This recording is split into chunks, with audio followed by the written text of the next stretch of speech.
Hello, everyone. Welcome back to Dinner and a Game. Thank you so much for joining us here. I didn't even tell this before this because we've been talking about the game and getting everything ready, and I've been dealing with tech. I'm going to do the intro, and then I'll let Liz get into the gaming. I just wanted to say hi to everyone and thank everyone for being here. This is a special one-shot being run by GeekGirlLyssa, the magnificent and fabulous. Thank you so much for running this, Lissa, and thank you so much for getting everything set up. Lissa recruited everyone to play, and she got an incredible cast of players. Thank you all so much for being here. We really appreciate it. But what we're going to do right now is I'm just going to introduce everyone individually and let them tell you who and what they're playing. And then just the generals. You don't have to get super detailed into it. And then we're going to jump from that into the stuff about Doctors Without Borders, and then we're going to jump right into the game. So first off, I'm Ray, Mr. Dag Show from Dinner and a Game. I'm going to be playing the Nova, which is basically it's kind of a reality altering character. Think, what's his name? Professor X's kid. Yeah, it's bad, but he's not bad. He's just weird. Anyway, but that's me. Let's go ahead and go around for me to go straight down under me. Markov and Co. Who are you playing tonight? Uh, Tonight I get to play something a little bit different. Someone a little bit more calm, cool-headed, and tactical. The soldier hero, Rook. Excellent. And then going directly underneath Markov, we have Troy Bushido. Troy, who are you playing tonight? Hi, I'm Tori Bushido. I am playing Toa, the legacy warrior known as the demigod of the South Pacific, and insert baggage with that here. And then directly beside Troy, we have the Hype Goblin. So who are you playing tonight? Hey everybody, I'm the Hype Goblin or Sarah Roberts. I'll be playing Bonnie Scott, who is our outsider alien. Gotcha. And then last we have is the Hammer Podcast. Who are you going to be playing tonight? I am playing Psychothought, who is the delinquent hero. Excellent. And finally, of course, we have our editor-in-chief, GeekGirlLyssa, who is going to be playing everyone and everything that we run into, get in arguments with, flirt with, and anything else we get in trouble about. So if anything comes up and you get mad at some of the NPCs, that's not us, it's her. So yell at her. And remember, we are doing a drive on this where we're trying to raise money for Doctors Without Borders. We have the information that's going to be coming up in chat, as is the information for all these amazing creators. Their links are in chat as well. Remember, the biggest thing you can do for any creator is just hit that follow button. It is a massive serotonin boost. We would create content no matter what, because we do it because we like the content we create and we like the games we play. But if you give them that little time to hit that little follow button, it gives them a serotonin boost that really can't be measured. So if you can do that for them, do that. If not, we understand. Even clicking a button can sometimes be too much. Take care of yourselves, and we will see you next time we see you for that. But we're going to go ahead and jump into the Doctors Without Borders situation. You will see a scroll up to my right. It is the Doctors Without Borders charity drive information. It's also going to be appearing periodically in chat. Now, we are also going to be doing some giveaways based on that. Not giveaways, but some special talent abilities and giveaways based on that. First off, GeekGirlLyssa has created a little chart. Let me find it again. But it is listing different things and ways you can actually affect the game with your donations. Basically, if you donate $20, you can help the players out by adding a team to the pool that they can use, or a pool to the team, I guess, to use to add their roles as an NPC gives them assistance. For a $40 donation, you can make the DM do a shot of hot sauce. For a $10 donation is you can make Lissa switch accents. I suppose if anyone else is willing to do accents, you could probably ask them to do them as well. I don't know any. My accents are all horrible, and they're just, if you want me to do them, I'll do it, but it's going to be bad. So the next one is $30. You can clear a condition from players, and $25 you can immortalize your character in the Beggar Street Comics universe. I guess that means they can type in a character that you'll put into the Beggar Street. That's Tabasco green sauce. That's not even hot. Yeah, but I have health issues that prevent me from doing hotter. Okay. But in the meantime, that's about all we want to sum up. I'm going to be occasionally putting up the donation list on screen so you guys can see it. And if you want it, I'll set it up in there as well. If you guys need anything else from anyone else at any time in chat, please let us know. If anything gets too intense or disturbing, remember, take yourself out of the situation, because we would rather you be comfortable and fine than you be with us for the evening, and always take care of yourselves above everything else. That's about all I have to say. I said it really, really fast, and now I'm out of breath. So, Lyssa, it's yours. Also, for $15, Sarah will change her wig. Oh. I know for a fact she has an entire pile of wigs on the ground near her. How many I actually own, I'll never admit to. But yes, you can make me change my wig, and I will change the character voice as I change my wig too, if you want. So if that encourages you to donate $15, $15 is $15. Absolutely. I've said that right. many a time, working many a horrible retail job. All right, so I'm going to be putting up the actual list for the donation costs. So remember, the $15 is on here. I just loaded Sarah's on it as well. So let me send that. Me send me real another one. quick. I'll just replace this one. But we will go ahead and you can do that anytime you like to. I'm going to throw in some mood music, and we will get down to it. All right. So hi, I'm GeekGirlLyssa. I am the intrepid herder of cats tonight. To set the scene, you all have been kind of co-opted to be a team because since you destroyed the football stadium, they have asked you to essentially do community service to help pay off the amount that you guys damaged. Now, so because of this, though, that means that your team dorm is actually nice. It's a suite. So there are 5 rooms in essentially a communal area that you can all be in. It has like a TV and a couch and a little kitchenette and everything. The dorm rooms are kind of like the TARDIS. It is bigger on the inside than you would think. So you all actually have a decent-sized bedroom and everything, and you each have your own bedroom. How do you guys start your morning? 1, 2, 3. Like the outside, just hear grunting and hear of an occasional clanging of metal. Do we have regular class schedules we have to go to,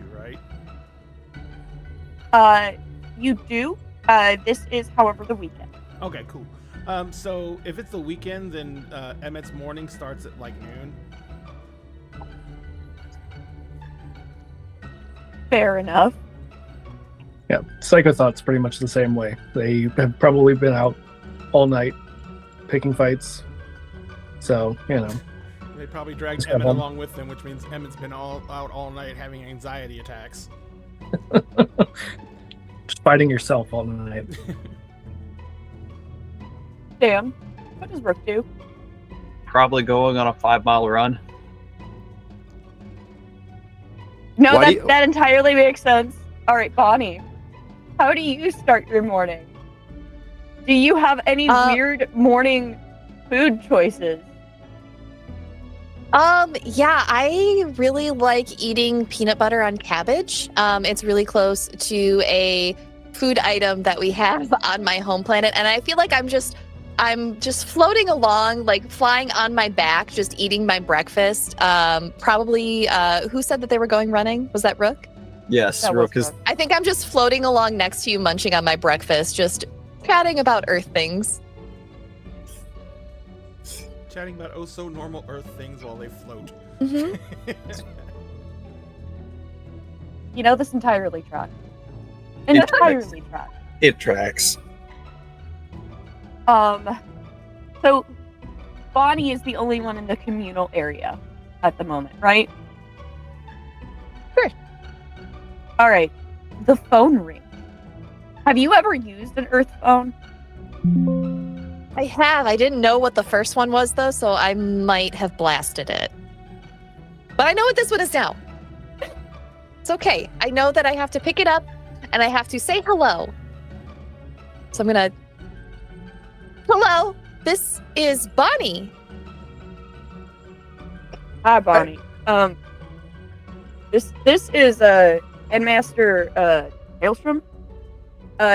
It seems y'all impressed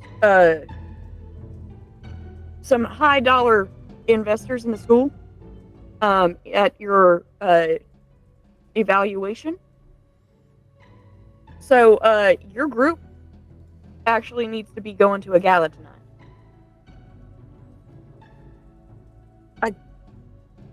What's do we need to bring our weapons? Do I need armor for this because I haven't gotten mine back? Should we assemble right now? Do we need to take a flight to this? I can fly at least one person. No, Bonnie. A gala is you get dressed up real pretty like, and you talk to people and try to get them to give money. Okay, it's like a snorflet. All right, I know what to do then. All And I right, think Bonnie just hangs up. Just hangs So up. goodbye. Hey, did somebody answer the phone? I did. I said hello this time. Wait, you didn't blow it up? Oh, we have a snorflet to go to. A what? A snor. Oh, a gala.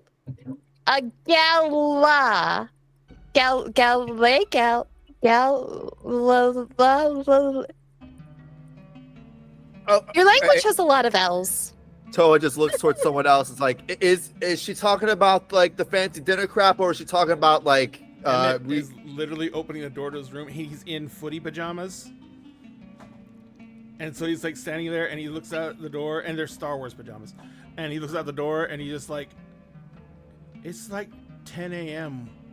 Shut up. Hey, Tip Top Shape, come on, man. We can get you some breakfast. Wait, Bonnie, what'd you cook for breakfast again? Oh, you call it cabbage and peanut butter. Would you like some? Emmett just like, no. I get you to make the. Oh no, never mind. Gala. Oh, okay. Does this mean we have to shop for clothes? Does anybody here like have actual like stuff they wore to like last homecoming, or did anyone here even go to prom yet? Like As you're asking that, Psycho Thought like stumbles out, fully dressed, like leather jacket, big scarf around their neck, like clearly the clothes they wore last night. I was It's about like- to say. Psych! What he fell Good asleep to go. in. Psych, you're alive. Yeah, no, I'm good to go. This is what I'm wearing. Would you like some breakfast? No, definitely Okay. not. I love that the tradition of the weird foods has continued with a second outsider. By the way, this brings me joy. Yeah, so you offer Psych this cabbage with peanut butter. And I would say this is about where Rook comes in from his run. Morning, everyone. Where the hell have you been, man? On my morning run. Is that all you do for working out? Have you lifted a weight in your life, bruh? Yeah. Saturdays are just runs.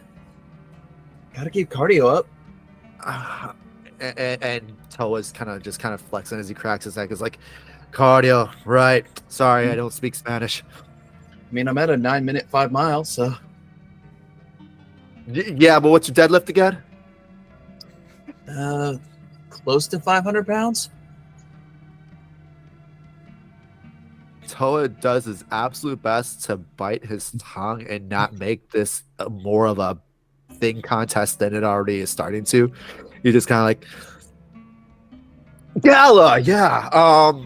Gala. Yeah, Bonnie. Did I miss a memo? I didn't mean to cut you off there. We are invited to a gala. Yeah, a gala. It's like a snarf flat. We have to dress up and ask people for money. The headmaster said so. Oh, one of those type of events.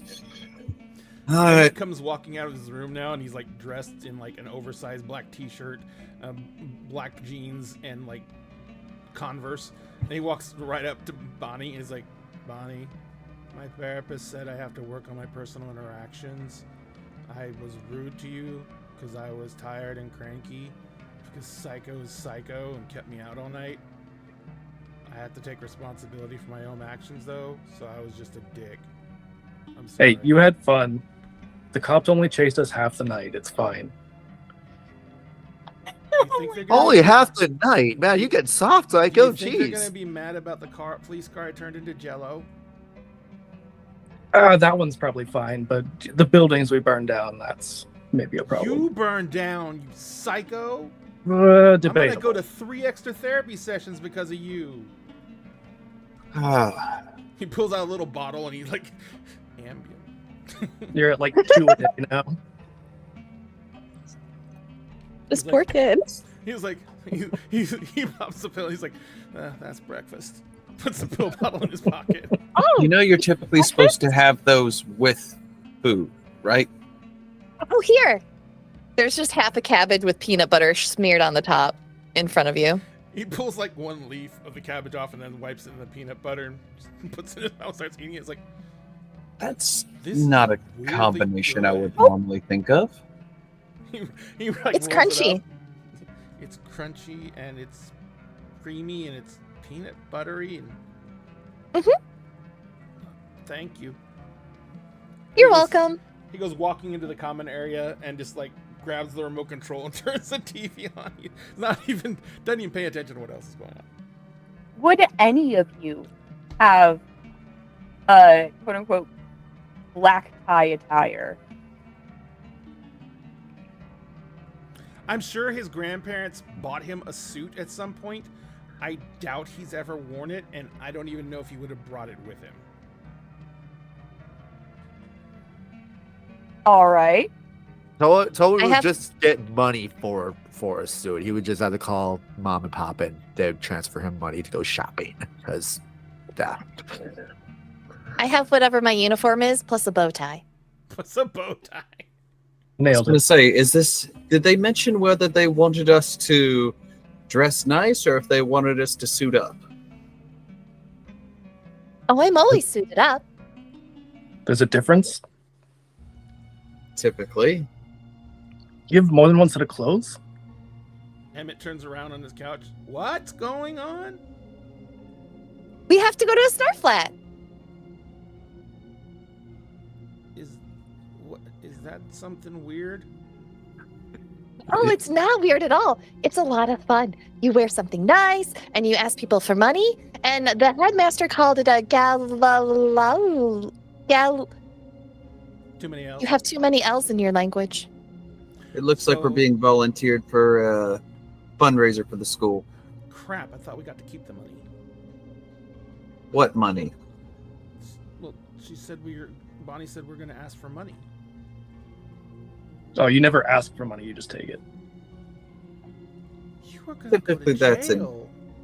Yeah, typically that's Again? a bad taste. What do you mean again? You know what? Forget I asked. I'm going to go see Yeah. if I have any clothes without holes in them. Psycho thought has definitely cut some holes in his clothes. Just Oh, to this make has sure. sleeves. Rips it off. Toa is Exactly. about to call mommy and daddy and just looks over at Emmett like, should I spot you for you too, bruh? Could probably get your clothes in like junior section, teen kid section. Looks at you. Probably for cheap. I don't know, but I don't really buy my clothes. My grandparents get them for me. Yeah, mood, bruh.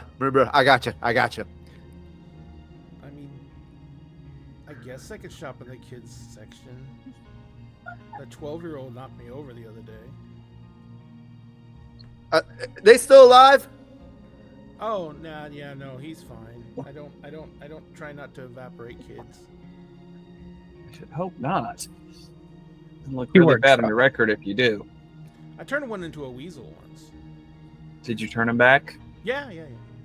All right. When I found him. I go Weasels run back. really fast.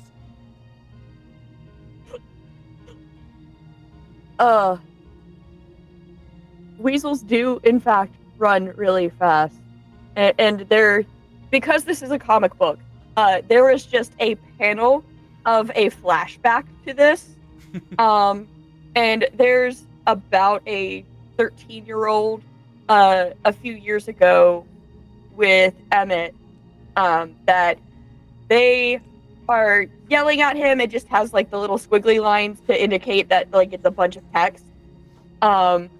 And in the next panel, there's a poof of smoke, essentially, and on the ground is now a weasel.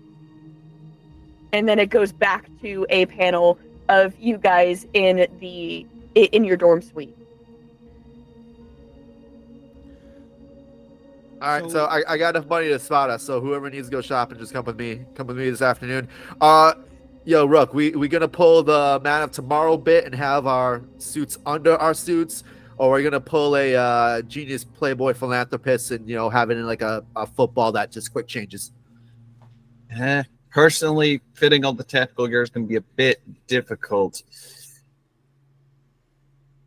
I'm going to call the headmaster, see if he wants us to go in suit or without it, and then go from there. Last thing I want to do is show up with one. Wait. What's that? I forget you can do that sometimes. He holds out his hand and a hand grenade appears. I don't think we can bring that I in. think this is from the military depot. I don't think this is yours. No, that's most definitely not mine. I should put it. Sometimes things get it agitated actually when I put them says back. Targe on the side. It says property Why of do we have Targe. hand grenades on campus? Like just comes Toa, over. are is you like, going to "That- the I'll mall?" take that back. Yeah. Yeah, I got your ball Like- trip. Who's down? Can I go? I want to go to the boba place. Please? The what? The boba. Uh-huh. Yeah, For the boba. first Yeah. time Emmett looks at it and said, "They have boba?" Yeah, bro. Uh-huh. For Okay, reference, I'll this go to is the in mall. 2000. However, it is essentially Seattle in 2000. It's set in Northern California. So there is boba, but it's like a brand new thing in town. Like, no one's ever heard of boba until recently. I'm Maybe very that's excited maybe that's about an it. alien. Maybe it's already been on our planet for all we know. Maybe that's where it was imported. Yeah, that new thing. Yeah, I just had it like for first time like last week. Yeah, let's it opened up in the mall. Let's get our oversized clothes and get our padded jackets and everything. Psycho Not a bad thought idea. you're rocking what you're rocking. Yeah, I didn't know that there was another option. I mean, if you wore what you wore to the gala, we wouldn't be surprised. But hey, if you feel like you need a wardrobe change up, I mean, it's on Mom's dime right now, so she don't need to know how expensive my suit was or our suits were combined. I mean, again, you never pay for stuff; you just take it. I really wouldn't recommend it here. We're trying to keep in good graces, not get ourselves further into trouble. How about this? We'll do this one legit, and then any other shopping montage we ever pull off, we'll go one direction to the store, distract the clerks, and you do you. Next time. All right. Wait, this is 2000. There's no call and Uber here. That means we're actually gonna have to walk. So, Or run. your first category. I'm not Is allowed to actually teleport set- us anymore ever since I lost that one kid. I can fly someone. Morpheus Sorry, Dan. Academy Never is found set him. on an island off the coast of Seattle. Horizon City. Sorry. fictitious Northern California city that is much like Seattle. So you guys actually know that if you go outside of the school, there is a dock. That has. Are you guys familiar with the duck boats? Yes. Very. Mhm. There's a duck ferry. A duck ferry. It's people powered. That's perfect. Because we have 2 extremely strong and durable people I was for gonna it. say people pay money to sit down in a paddle boat seat, but there's no paddle boat. It just moves the ferry around. Well, it's actually, yeah. I'm trying to remember what the ducks actually look like because it's been a while since I've been on one. But essentially, you have what looks like a very beautiful merfolk as your ferry driver, and upon close inspection, you notice that her little ferry cap, like her captain's hat, actually has like a helmet as part of it. It's kind of disguised, but if you look close, it does have a helmet under it. All right. So, hi, how you doing? How you doing today? Can you get us across the way? We're trying to get our shopping on. Oh, hi, kids. Yeah, of course. This is Phenomena. that is. By the way, I do have what are they called? Idle animations, and Phenomena is one of them. As it should be. Keeping the spirit alive. In the spirit of Earth Thing. In Is it a spirit session of 0 now? friendship. Why am I not finding this character's freaking name? Oh my god. Which notes do I have it in? While you're searching your notes, I think Psych probably has just like a regular black coffee that they brought for the ferry driver. Lady Marin. Her name is Lady Marin.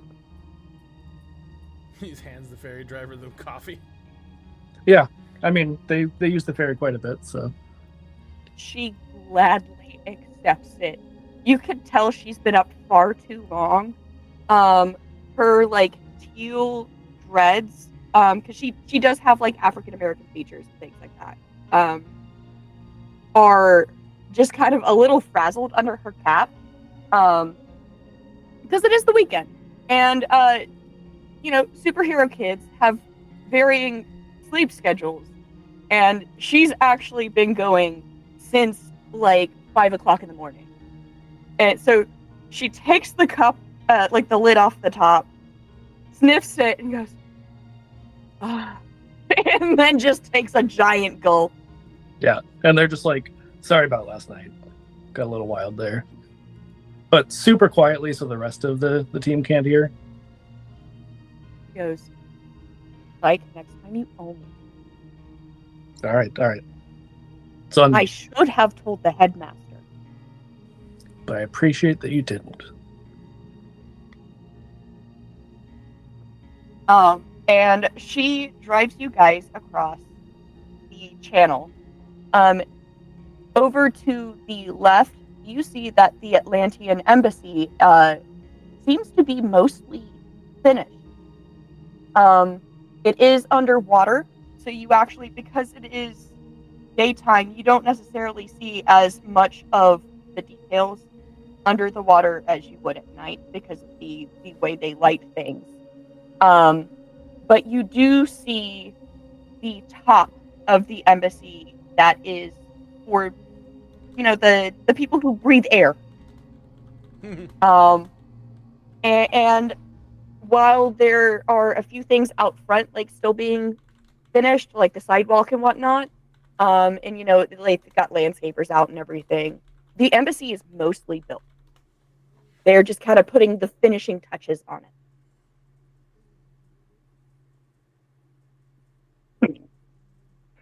You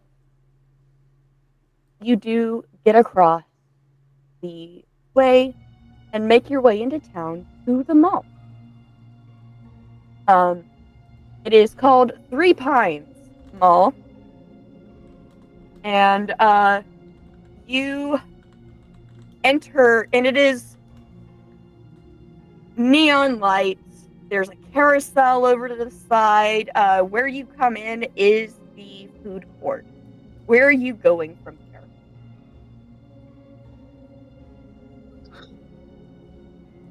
All right. How up should we dress this? Should we go up fashion? You know, be hip. You know how we do, or do we go straight to the Huxton bridal shop? They do not, in fact, know how they do. They do not know how that. It's like, Emmett's like says, I don't really know what to get. The last time I got a suit was when my grandparents took me to visit my family's graves. Spike just starts like pushing you from behind, straight to Hot Topic, of course. I was about to say let's go straight boy band, and but thing is, like, I think half of us here will be the token bad boy of the boy band if we went that style. half of us? What do you mean? I can't canonically name names of boy bands from real world. I was like, but the real world, I'm like, So the AJs would be Psycho Thought Bandit. A band that was around 5 years ago in superhero in Beggar Street Comics universe time is called the Superboys. And Sam, your character Rook, will actually be familiar with one of the Superboys because you work alongside him at Tarj. Like, no, Rook, you got that weird look on your face. Like, you're familiar with the Gala boy band look. Oddly enough, yes. Emmett's looking over his shoulder at Psychonaut. Black Psychonaut's suit, putting it in white his- shirt. Are we gonna get Some clothes people that we're like supposed to ties, get some here? people like bow ties. It's all personal preference. How about no ties? Just open it up. Let the tops of the pecs peek out. You know. I mean, it could work. It is the peak of fashion to Toa. The open collar with like the metal chain look Yes, that was and popular at the time. yes, and the aviator glasses that Troy wears, except tinted just slightly. Like, we're thinking like dark yellow to like two-tone clear and brown sunglasses. I am having flashbacks to my childhood, guys. Yes, this is what. Same. Okay. For funsies, let's have one of us have a bow tie, one of us have a necktie, and the rest of us just go what we will. Anybody gonna pop the platinum bling bling? You know, medallion the size of y'all's fist. I don't understand him. Yeah, just keep walking. Don't even. No. But Where y'all- get one where of y'all those, and go? where do we get them?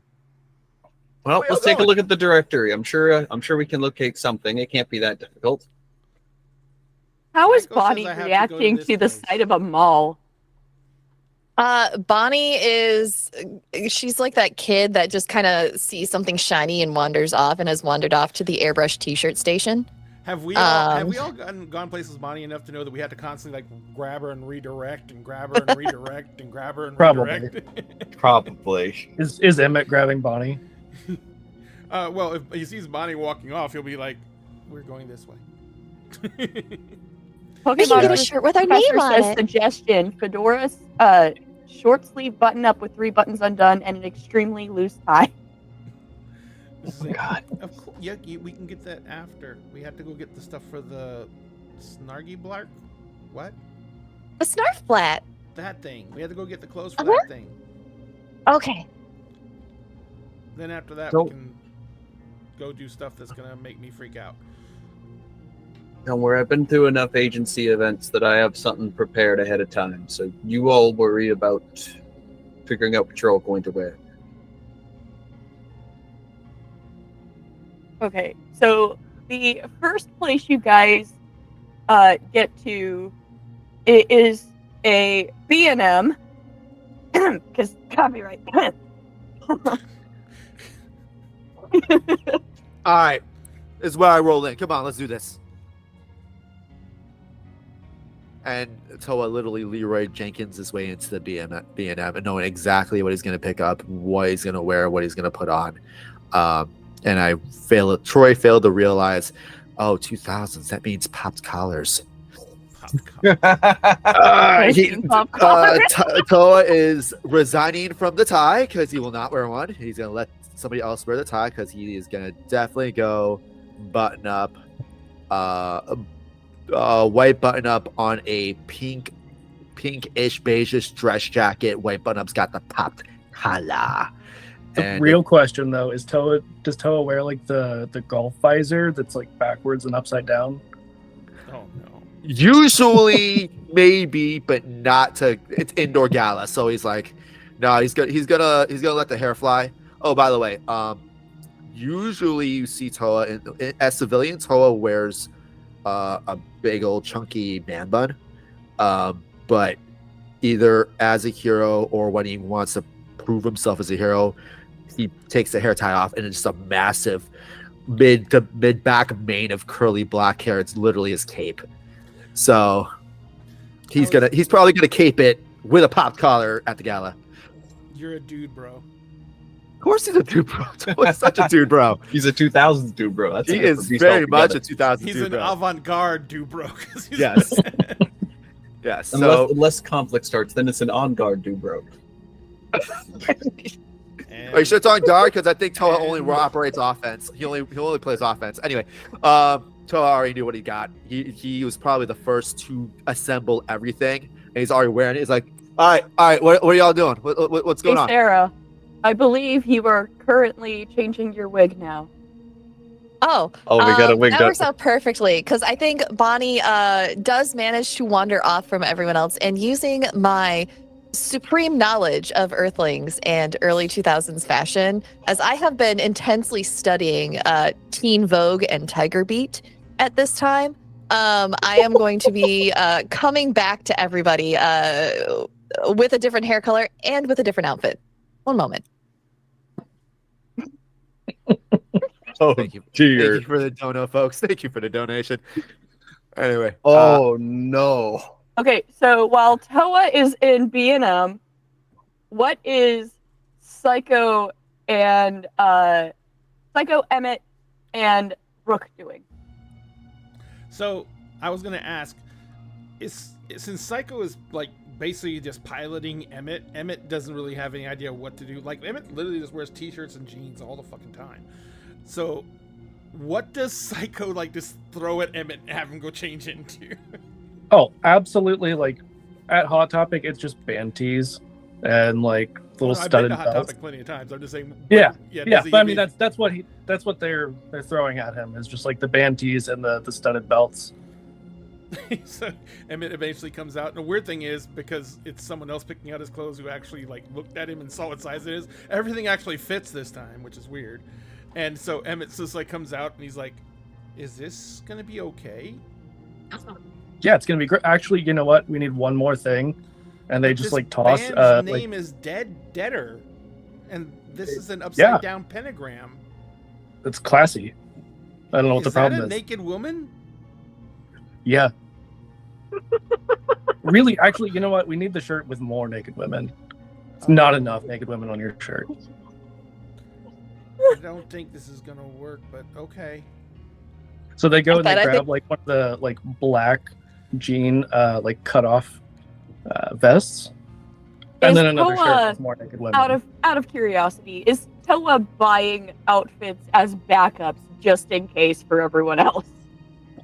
So Toa thought in his head, just in case the Hot Topic trip goes tits up, he grabs a plain suit vest just off the rack of an estimated size that Emmett would be in, and he, because Toa's distorted brain, it's like one size up. But he walks his way into Hot Topic, seeing the shirt, and he's like, "Yeah, I'm glad I picked this up. Grab whatever you want, but just in case, just slap this on top of it."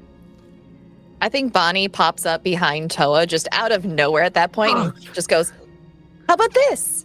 And she has dark blue to light blue hair. Her hair for last week has been long and green down to like her mid back. And she is in a strapless denim dress that goes all the way to the floor, and it has like a 3-foot train behind it. Where the fuck did she find that? Okay, Troy's amazed, but Toa's just like, he doesn't know whether to be embarrassed or hard eye it. Like, he doesn't know how to react. He doesn't know like whether like to be like, Hold on, I can remedy this. I heard that this was the height of fashion. Your queen of pop recently wore one.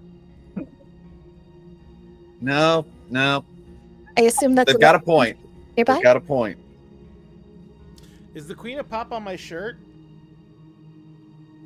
No, that's the Did you queen spill of your soda? something else. Oh, I forgot Like- I was supposed to change her voice too. Oh shit. Oh shit. Oh, you're okay. Is the queen of pop nearby? When's the last time you used that voice, Bonnie? 3 weeks ago. Why? What's up with it? It's great. It's great. It's adorable, especially with this denim. Rook, back me up. Yeah, with this denim outfit, just like yeah, it matches. You're doing that weird thing where your forehead gets all wrinkly and your eyebrows go together like a cartoon character. I am. I know I should have picked darker sunglasses. I don't think that would have helped. No, yeah, it looks great. You look great. You look awesome. Look right now. Emmett walks up and he's like, I think that's a panic attack. I'm Sorry, talking about do you panic want me to attack. leave? I'm told I don't get no panic I attacks. can You go talking to about, the bro? t-shirt stand. Is that what you want It's for not right. the gala? Because we can go ahead and go get you a t-shirt now. Oh. Can I wear it with this? I don't know. I wouldn't wear it Apparently I have to wear all with this. it. I have to wear all this underneath my suit. Oddly No, enough, it's just the because of best. who wore it first, that could surprisingly work at the gala. Who wore it first? As you're discussing this, Psych just walks up and is like, "We need to go," and like, there's definitely a fire alarm going off. What did you do? Oh. Emmett just Nothing. like Emmett's shoulders drop and he's like, "Oh, fucking again." I told you I'd take care of it. I told you to get on Prozac.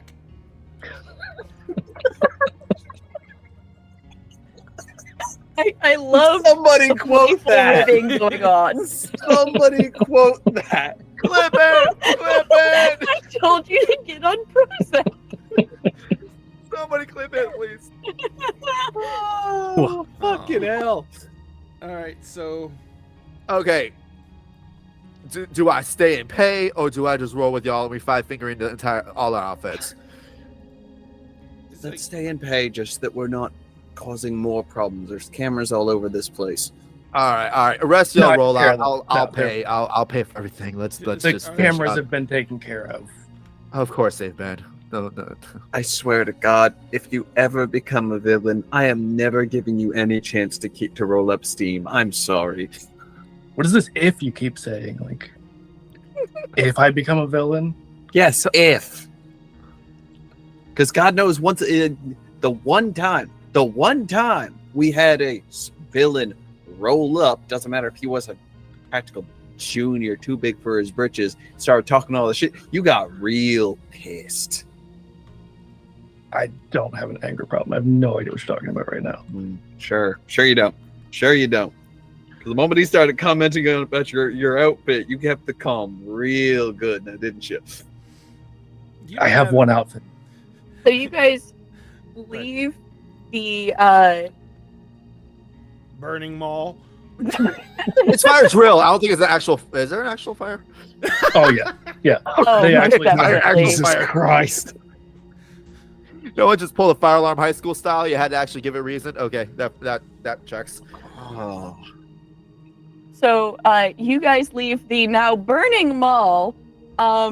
The comic panel that is shown is you guys essentially are doing the cool guys don't look at the fire, the explosion thing. And back behind you in the panel, the fire truck has rolled up to the front of the mall. And there are firemen getting out, essentially, first off with just a regular fire extinguisher, because like it hasn't really spread. Essentially, the fire department is just around the corner from where you guys are at. I just totally And- see this as that montage, that little that panel scene where everyone's got their arms hooked together, and we're like just skipping through the parking lot. Emmett's being dragged, of course, and and there's the fire trucks behind us, and there's flames going up in the sky. What's Why- even better is you have the two super strength beings on either side, and the people in the middle are actually being swung. I'm just floating. Like goes one upswing and then kind of just floating. It's like, okay. It's know, kind I- of just like it's slowly. She slowly floats behind, and then they swing the other way. You know I can fly too, right, Bonnie? Emmett's shoes are Yeah, dragging. I on the totally ground. knew that. How can I just imagine a Rook just like in the back, like, not again. God damn it. Catch an earful about this. I know it.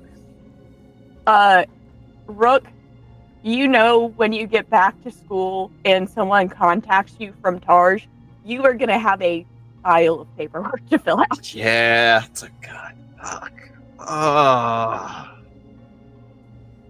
Just healed from that cramp from that mountain of paperwork earlier. From here, you guys do have several hours. It is maybe only like noonish. Since you started your journey around like 10 o'clock this morning. You make your way to the local burrito hangout location called Gecko's Yes. Burritos. When you walk in, so the way it looks is it's a brick building. However, it looks like there have been cracks in the building that they have replaced with like because 5 years ago, during the exam, a lot of buildings were destroyed. This is one of the buildings that they refurbished from that. And instead of taking some of the character away from the building, what they did was they worked with the damage that was there and built it stronger in those places, but allowed it to be seen through. So obviously they replaced the regular like storefront windows and everything, but like the side of the building does have like these really strong plexiglass parts to let more natural light in. And one of the signs in the, like right as you enter says, "Try our carne de kaiju."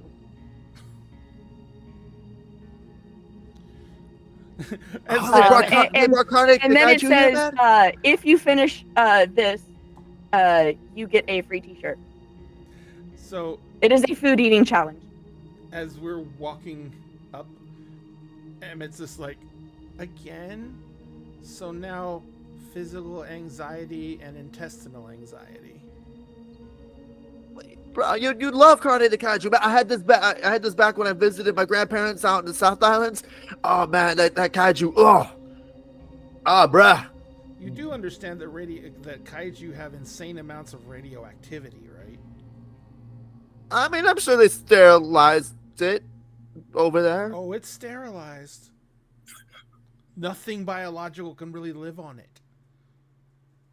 I mean, we all came out all right. I mean, whew. It also depends on how you cook it. Sometimes if you season it, you wouldn't even notice. Like I've seen some people like marinate their carne de caju with imported 3 different imported beers and then like jerk seasoning. Oh, it's phenomenal. This was when you were in the South Pacific again? Yeah. I visit my grandparents like every other year. Were those 3 imported beers at that time Budweiser, Miller, and Coors?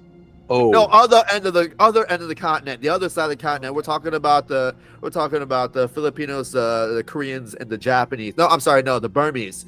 They're imported beers, and then maybe we threw an Australian one just for kicks. Got it.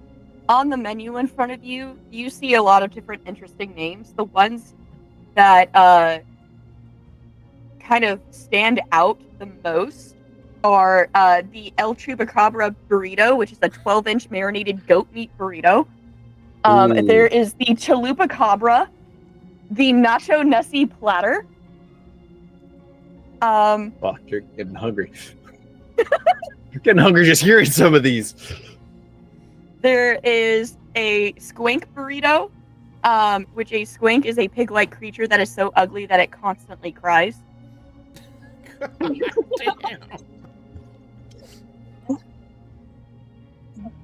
The menu makes me anxious. Bonnie definitely thinks these are all real creatures. I mean, they were, maybe. Not anymore. Over in the corner, you guys see essentially an oversized moth. Think Mothra, except table-sized. Eating one of the burritos, along with a blue noseless person. It's not even a moth man, it's just a moth. Like Yeah. a giant moth. Like a giant moth. You moth guys dog. recognize these people from school. Good. They are in the year below you. Oh, okay. You guys are juniors. They are sophomores. Are they cool though? You mean have you They beaten are them- definitely different. You mean have you beaten them up and taken away their money? I don't know why you keep accusing me of that, Emmett. It happened one Because you time. beat me up and took away my money. You gave it. It was a donation. A donation to stop you punching me in the face. Got it. It's a donation to Doctors Without Borders. Yes, it is. Transition. Boom, boom, boom. And we won't beat you up to get that donation. I'm too old to beat anyone up. I don't want to let the anger out. Bad things happen when that happens. Bad idea. No. Speaking of Ray, I don't think the Nightbot is working with the link for the Tiltify. Oh, never mind. It just came up. Yep. Never mind. And if you want to do, if you any of you want to overthrow it in chat, it's just exclamation point doctors. Awesome. Fantastic. All right. So yeah, you guys recognize these as students from your school. They are the year below you. One is Juliana. She is a Giltraxian. And you guys will recognize her species because of the fact that her species did attack the Earth in the past few years. However, she is the younger sister of one of the Giltraxians that had defected and actually fought alongside Earth. And that is the blue, or that is the moth? That is the blue. Her the name she goes by is Juliana at school. And the moth, you know as Katie Kaiju. It's hard not to recognize her. She's the only moth at school.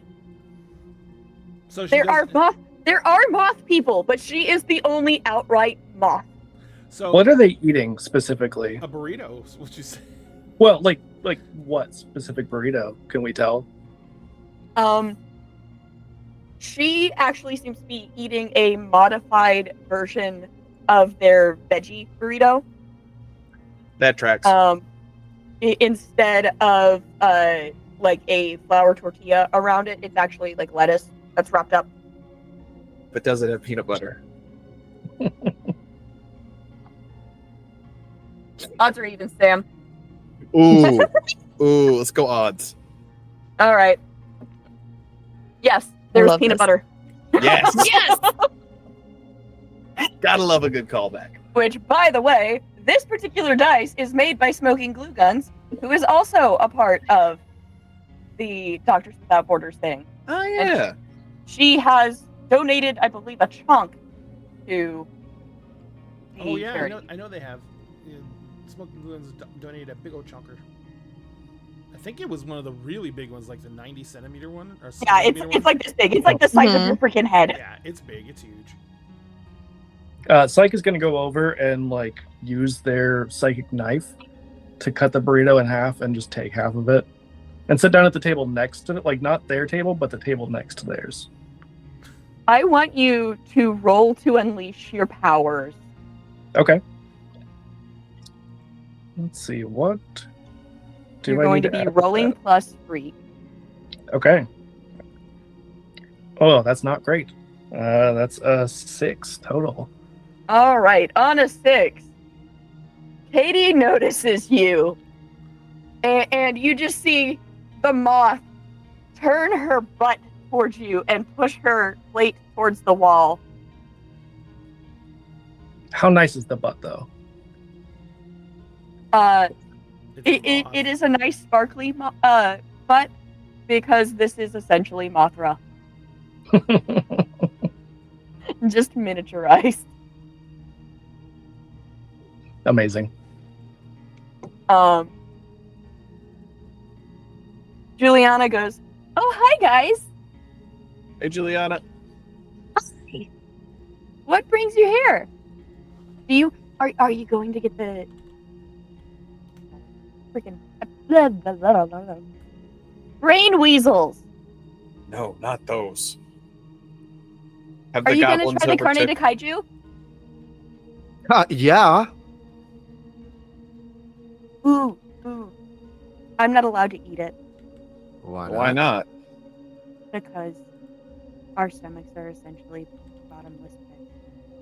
Ah, no, Bet. yeah, that wouldn't be exactly a fair competition, but Yeah, it on the promo thing, it does have like a little asterisk that says like certain conditions apply, because otherwise, because there are superheroes in this universe, their business might go out of business if certain conditions aren't met. I don't know. I'm thinking about getting a breakfast burrito now. And I'm looking at Katie's burrito Katie's. with just the lettuce and the peanut butter on it. actually, I didn't. The lunch breakfast I had wasn't exactly too filling, so a breakfast style burrito. Correction, egg based breakfast burrito actually sounds quite good at the moment. Yeah, yo, lightweights. Let's get the big boy. Bring it out.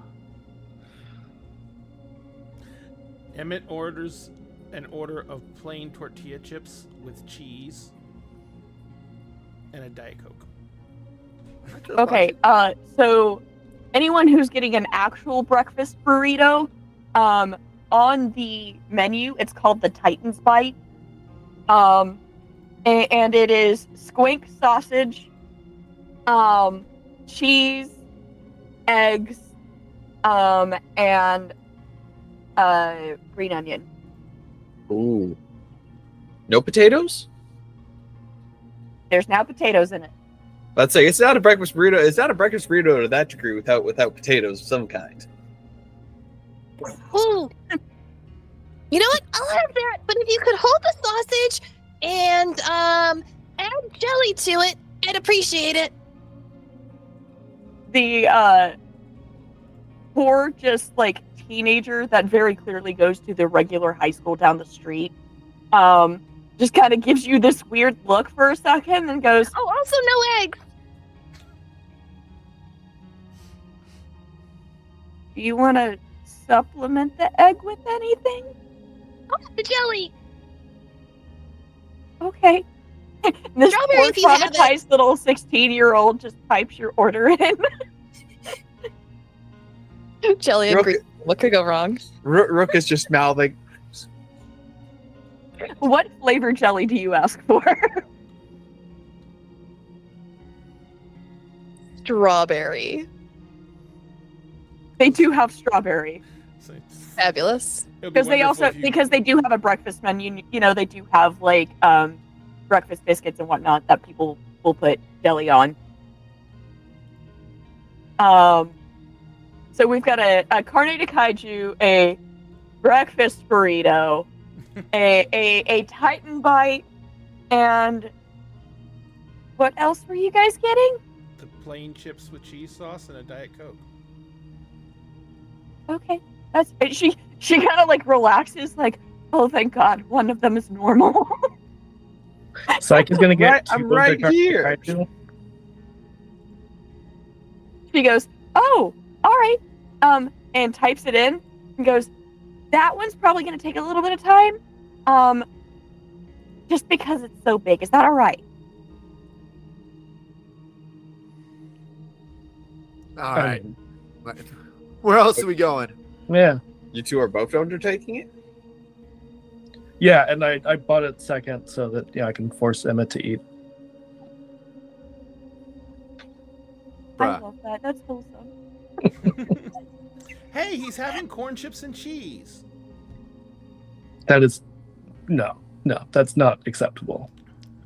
You're going to need a bit more to eat after that, especially if we've got a big event. Normally, galas aren't exactly known for large amounts of good food. It's more like finger foods. And you're gonna Maybe have champagne if you're lucky. Oh, yeah. And you're probably gonna be cranking out a lot of steps. So you might want to like keep your old lady pedometer at home because you'll be cranking out at least 10,000. It's over 9,000. Oh, 10,000 will be on the light end. Depends on who's there. If the mayor shows up, expect an entourage. There are your mic. Okay. His fingers are in the food. The what? Bonnie. No, not Bonnie, that. Bonnie. It's small amounts of food that you can eat with your fingers. Yeah. Fingers aren't in the food. Fingers are what you use to eat the food. There are Don't some bring- like people. don't bring your There's some fork. just like regular run-of-the-mill people that are sitting near you, and they stop eating when they ask when you ask Oh, no. whose fingers are in the food. Like, no, finger food. And Foods Bonnie, you that eat means with your you fingers. use your own fingers to grab the food, Oh, Sometimes they put them on toothpicks. and you use your own fingers to grab the toothpick. You don't use anyone else's fingers for anything. Seeing Do the I have to- regular people, Psych wants to like summon their psychic knives menacingly. Oh God. where did they get the teeth from? Where'd they get the what? Teeth? No, toothpick. It's a small, usually piece of fiber, sometimes plastic, metal, wood, that's used to skewer multiple items together. Like, remember those cheese cubes Oh, you tried last week? yes. And how we put them on like those tiny little skewers with like grapes and such? Emmett is literally waving his hands like, she ate the skewers! She ate the skewers! They were rather tough, but I think I could eat them again. You're not supposed to eat the little wooden thing. Oh. It's bad for you. It'll tear up your stomach. It's fiber. Yeah, that's what I was thinking. It's fiber.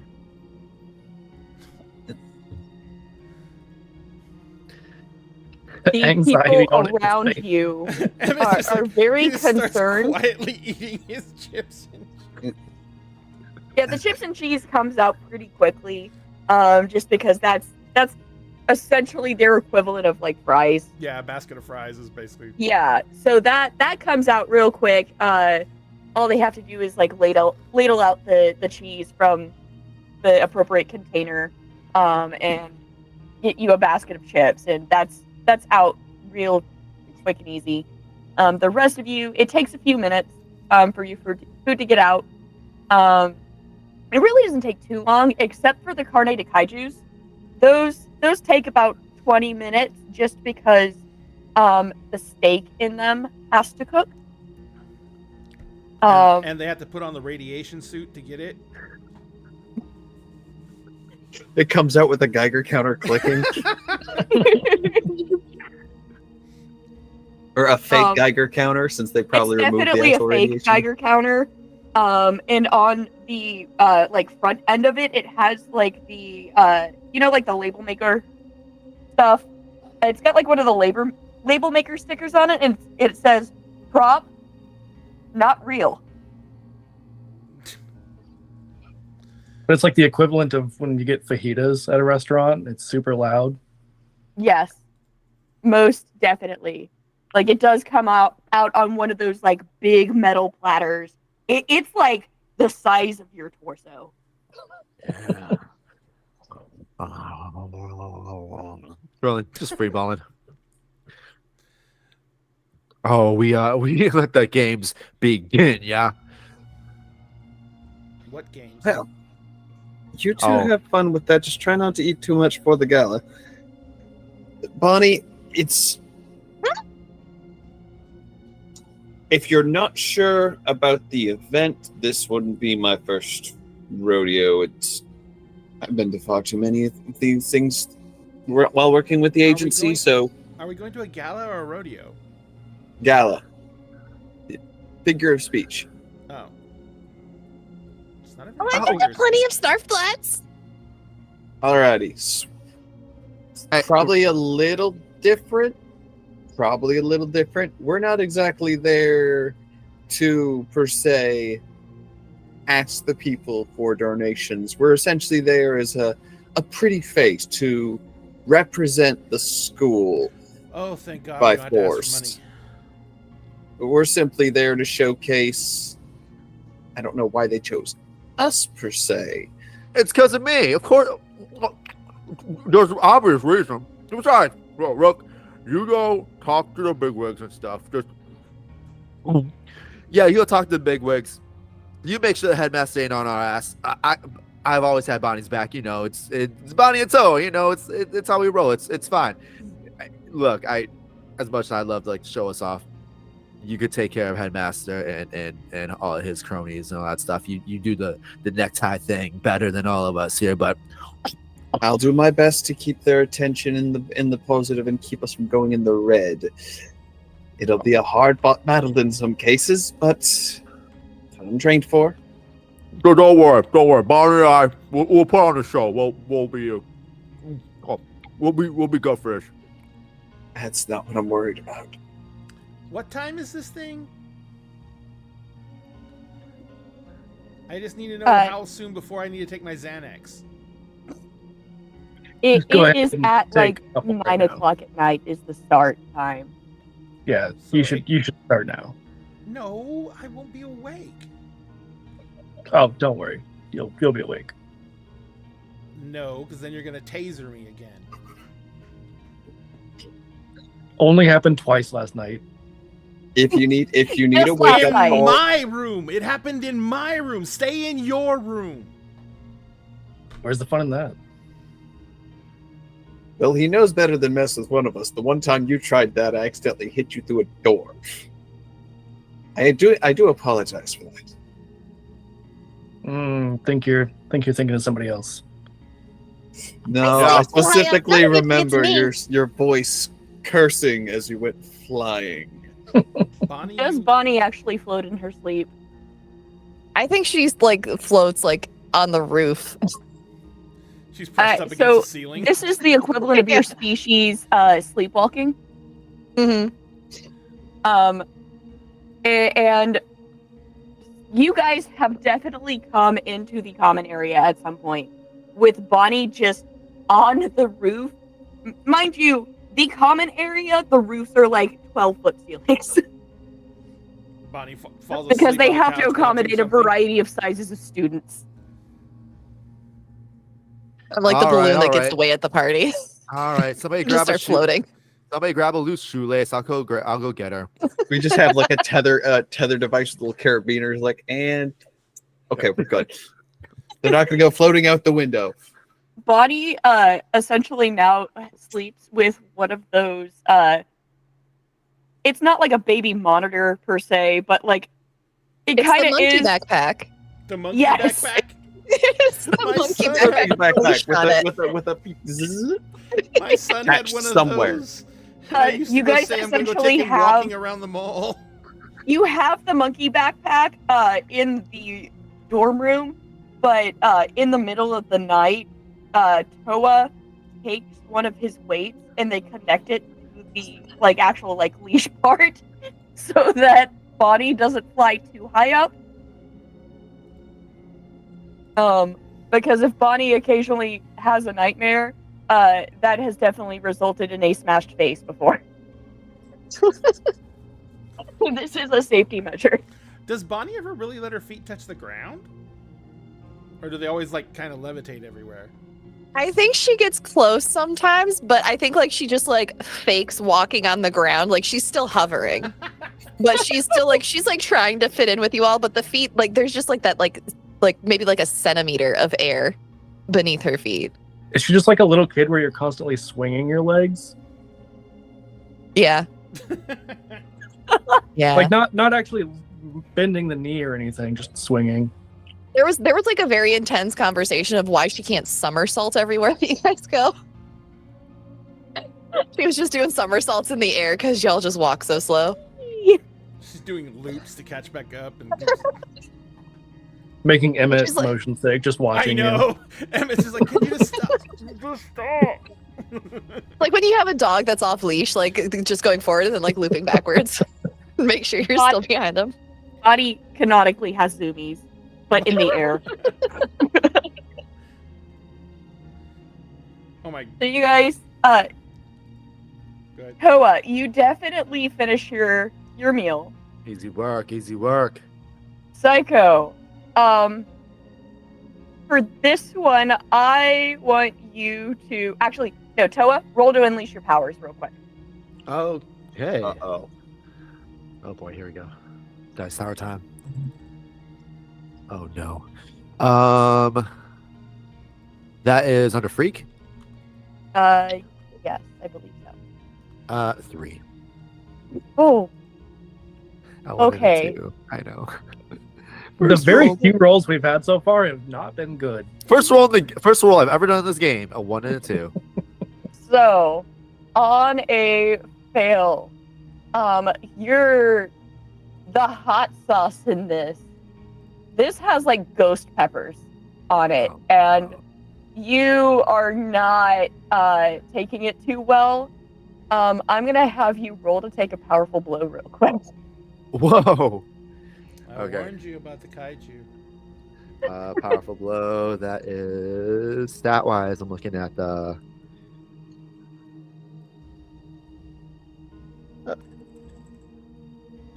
Uh, 5 plus to take a powerful blow.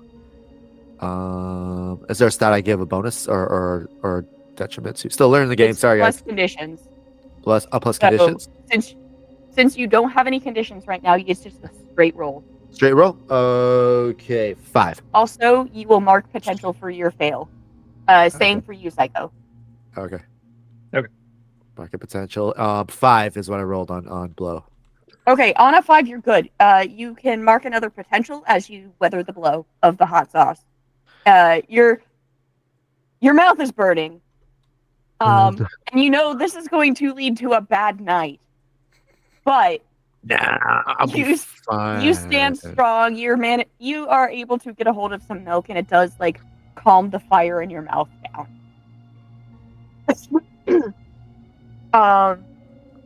Bonnie, how are you enjoying your breakfast burrito? Made it. It's so good. They put extra green onion on it for me. 10 out of Green 10. onion, potato, and jelly. Oh god. Oh, And lettuce and peanut butter, I think, is what.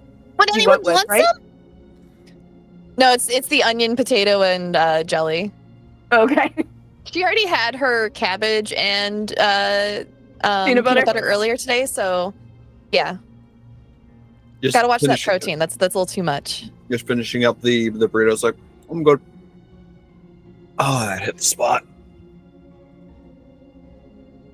I hit a spot, all right. All right.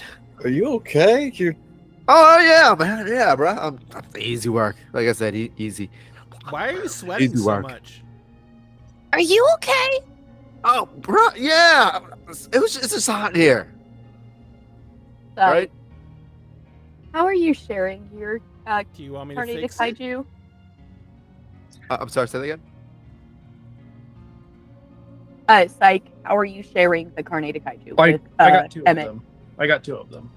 You got two of them? Yeah. Okay, so when they bring the 3 carne de kaijus out, they sit one in front of the somewhat emaciated looking Emmett, just because he is undersized for your age. And they go, "Oh, had you told me, I would have brought a kitty toy." Emmett doesn't even understand they're talking about him. He's just like eating his cheese. Rook will just give a look like, Oh, Psych literally has their psychic knives, and they're just like, walk away. There's toys? Yes, there's the teenager is like slowly backing up and just responds in a stutter. Yes, do you want me to get you one? I would like the toy, please. I'll be right back with that. Yeah. And they run to the back and bring out essentially like one of the McDonald's toys. It looks like Eevee. It looks like Eevee. In this little comic book world, there are just like big old heart eyes that pop out of my head as I snatch it from this poor teenager that has to deal with us. And I'm just like, This is is that my the new treasure. best you could do? Just one? now they're trying to do their job. How many Don't do you so guys hard on need? them. I'll get you guys everyone you want, please. Just Hey, I'm deep- good. I'm take good. a Just give me more milk. I'm good. Just deep breath. You're doing fine. It's okay. This guy just likes to give people hard times, right? I'm just fully like mouthful of food, not paying any attention. now that the psychic knives are down, they do like breathe a really big sigh of relief, like, oh god, I'm not paid enough for this shit. You assume that I put them down and I don't use them as my eating utensil. Well, they're not pointed at them currently. And they're covered in burrito. It makes them less ferocious. Would that do? But No, if that's it's poison if it's damage. if it's with the spicy stuff, would that do less damage or more? That's It's definitely poison damage. Yeah. So, Emmett, You guys have definitely inflicted the afraid condition on this poor fucking teenager. Also, Emmett, if you want Probably a hand with helpless as that, well. I will enlist. You can enlist my aid to help hand with what? put all that away. The meal, certain someone got you. He looks down. He's like, I have my chips and cheese. I think they wanted you to eat a little bit more, and admittedly, it is a bit worrisome seeing you eat so little. He's like, he's like, no, he's trying to kill me. He's pointing at the kaiju burrito.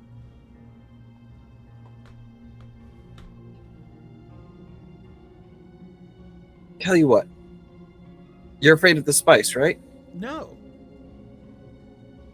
I'm scared of the radiation. Like just like cuts off a hunk of Emmett's and then like it's a spoon, just tries to feed it to you. It's like I think they prepare it in such a way that there is none left on it. Otherwise, the person wouldn't have been able to bring it out without a suit on. Emmett's all just leaning away from Psycho. It's like, you know, if they did that, then they wouldn't be able to call it kaiju anymore because, you know, it's Emmett. kaiju. I could Emma. test it for you. Do you want me to test You're- it? I'll test it. We're literally supers.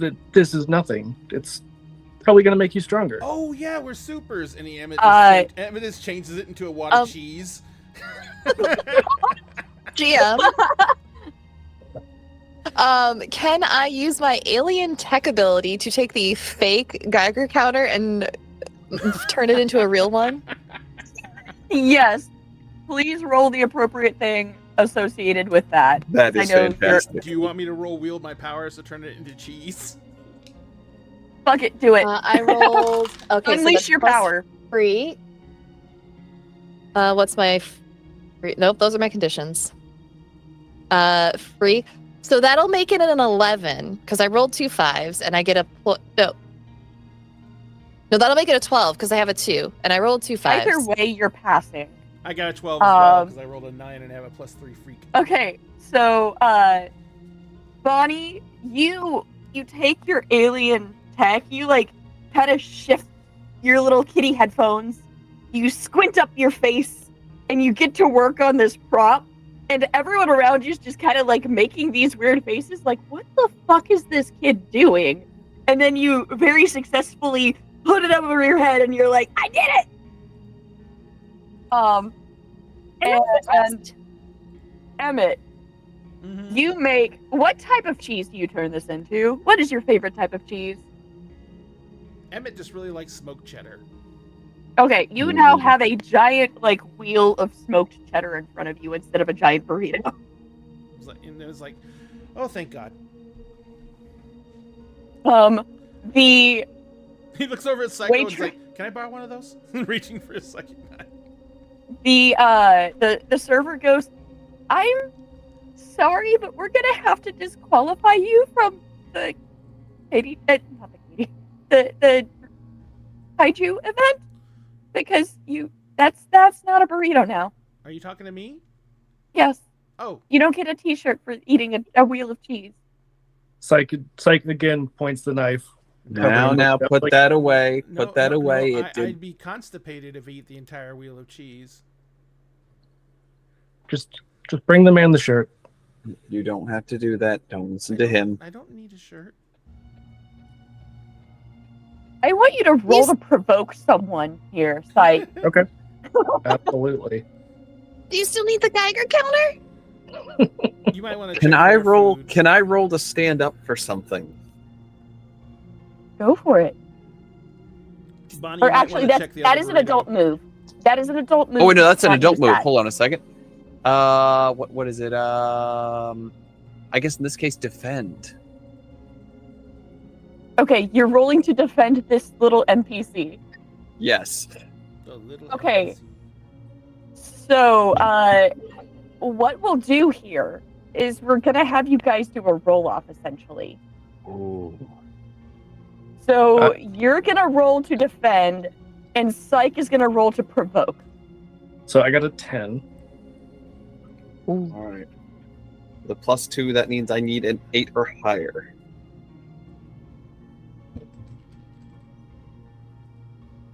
That's 6 and a 4.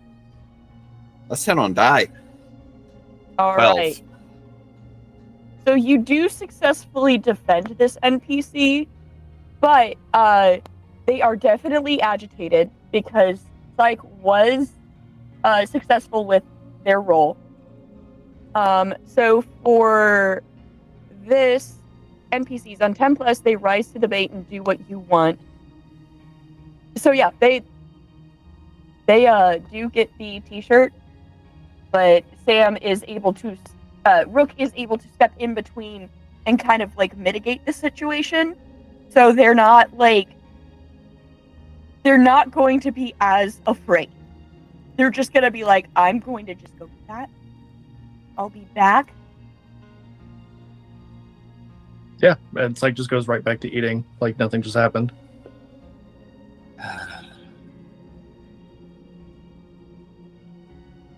Again, you said if I become a villain. But even then, not right now. At least wait till we graduate. And then if you go villain and we need a reason to kick your ass, we'll all kick your ass. But not right now, bruh. At least let's get to graduation. Emmett actually looks happy as he's eating cheese. In your Yes. defense, though, he Ko actually points over at him. It's like, in your defense, though. At least we cool with that. They come back with the T-shirt for you, and they also have like essentially doggy bags, encouraging you guys to pack up any leftovers and to please leave their establishment. I have 3/4 of a wheel of cheese. If this were Skyrim, you'd be invincible. I would. Let's go fight a dragon. I used to be an adventurer like you until I took a psychic knife to the knee. I mean, there are worse places to take a psychic knife. Oh yeah. All right, let's roll. All right, so you guys pack up your food and return back to school with your mall items and your leftovers. You do get back and put the leftovers in the fridge in your dorm. So what I want you guys to do now, we're going to skip a little bit of time because you guys, you're just going to chill around the dorm for a little bit. But real quick, what kind of activities do you guys do around the dorm? Probably homework / paperwork. And when it comes to mealtime, I can see Rook actually like checking to see what everyone's in the mood for and then cooking food. All right. Toa? Hard to say other than working out, other than maintaining hair. It's a lot of hair. That's a lot of curly hair. Like I don't know. Speaking of 2000s, I don't know if anyone remembers like football in 2000s, but there's this football player named Troy Polamalu. Just giant mane that did not fit under his football helmet. Yep. That's Toa's hair went down. Got it. So Emmett mainly just like sits on the couch and either he's flipping through channels on the TV or he's got a comic book in his hand. Bonnie is like walking on the ceiling reading a like J14 or Tiger Beat, doing more research into human teen things. I love it. Psych would be wherever they could go and play darts. We probably have a That dartboard there. isn't. Yeah, but they don't want to like stay in the room because that's not very exciting. I think Psych probably has their own dartboard in their bedroom, like their personal space. Probably. I mean, they throw their knives at it a lot, but they would want to go somewhere that there's other people that they could harass. Okay. So if Psych is going someplace to practice with their knives, you're probably going to the hazard zone. Yeah, that works. Does anyone else go along to practice using their powers? yes, Emmett workout would- time. Let's Emmett go. would- if it's actually a chance to use powers, then Emmett would go. All Toa right. wants to show off, and if everyone's there, it's like, yeah, it's great, awesome. It's gas-on moment. Hey, you three, before you head out, what do y'all think of for dinner? What sounds good? Damn dinner. I mean, whatever you're making, man. Emmett says the same thing every single time you ask. Spaghetti. Okay. Psych is literally Can we already do out the the door. spaghetti with Can we do spaghetti with mustard? Just make the sauce on the side and she can put mustard on her spaghetti. That's the plan. Yeah. So you guys do wander off for a little bit and come back a few hours later to get ready. Obviously, because this is a shared dorm room space, there are only 2 showers. You've got 2 bathrooms on either side of the dorm, essentially. So who's taking a shower first? Side note: Toa decided to destroy the bathroom at the school near the hazard zone, then bring his hazard back back to the dorm. Okay. He wanted to That- not only like save his roommates but save face. So yeah, he for Entirely some valid. reason like he stopped training early, which is like uncharacteristic of him, and no one knew why. Whatever. Emmett's like, told you. Tell me why. Tell me why. No, you're quitting. Tell me why. you're It ain't nothing. It ain't nothing but a stomach ache. nope, obviously not. You got the meat sweats going in You and the got the meat sweats meat going out. Okay, doesn't mean I shower first then. Ugh. Ah. Probably had to shower after. When you go, it's nothing but a stomach ache. I will use my powers again to summon Bonnie's fucking Geiger counter and start just like. It starts going off the closer you get to Bonnie. I think they did allow Bonnie to take that home because they're like, "God damn it, now we have to We're like not a-" supposed to have a working one. The problem with Geiger counters is almost every single Geiger counter has a little bit of radioactive material in it because that's how they calibrate it. Yeah. Yep. Also, given that this is a city that is integrated with superheroes, if they had a real Geiger counter, it would be going off kind of constantly at the restaurant. Like, it's not enough radiation to cause harm to people around them usually. But like it is enough radiation that it would set that thing off on a regular basis. And that's why they don't have a real one. I believe it.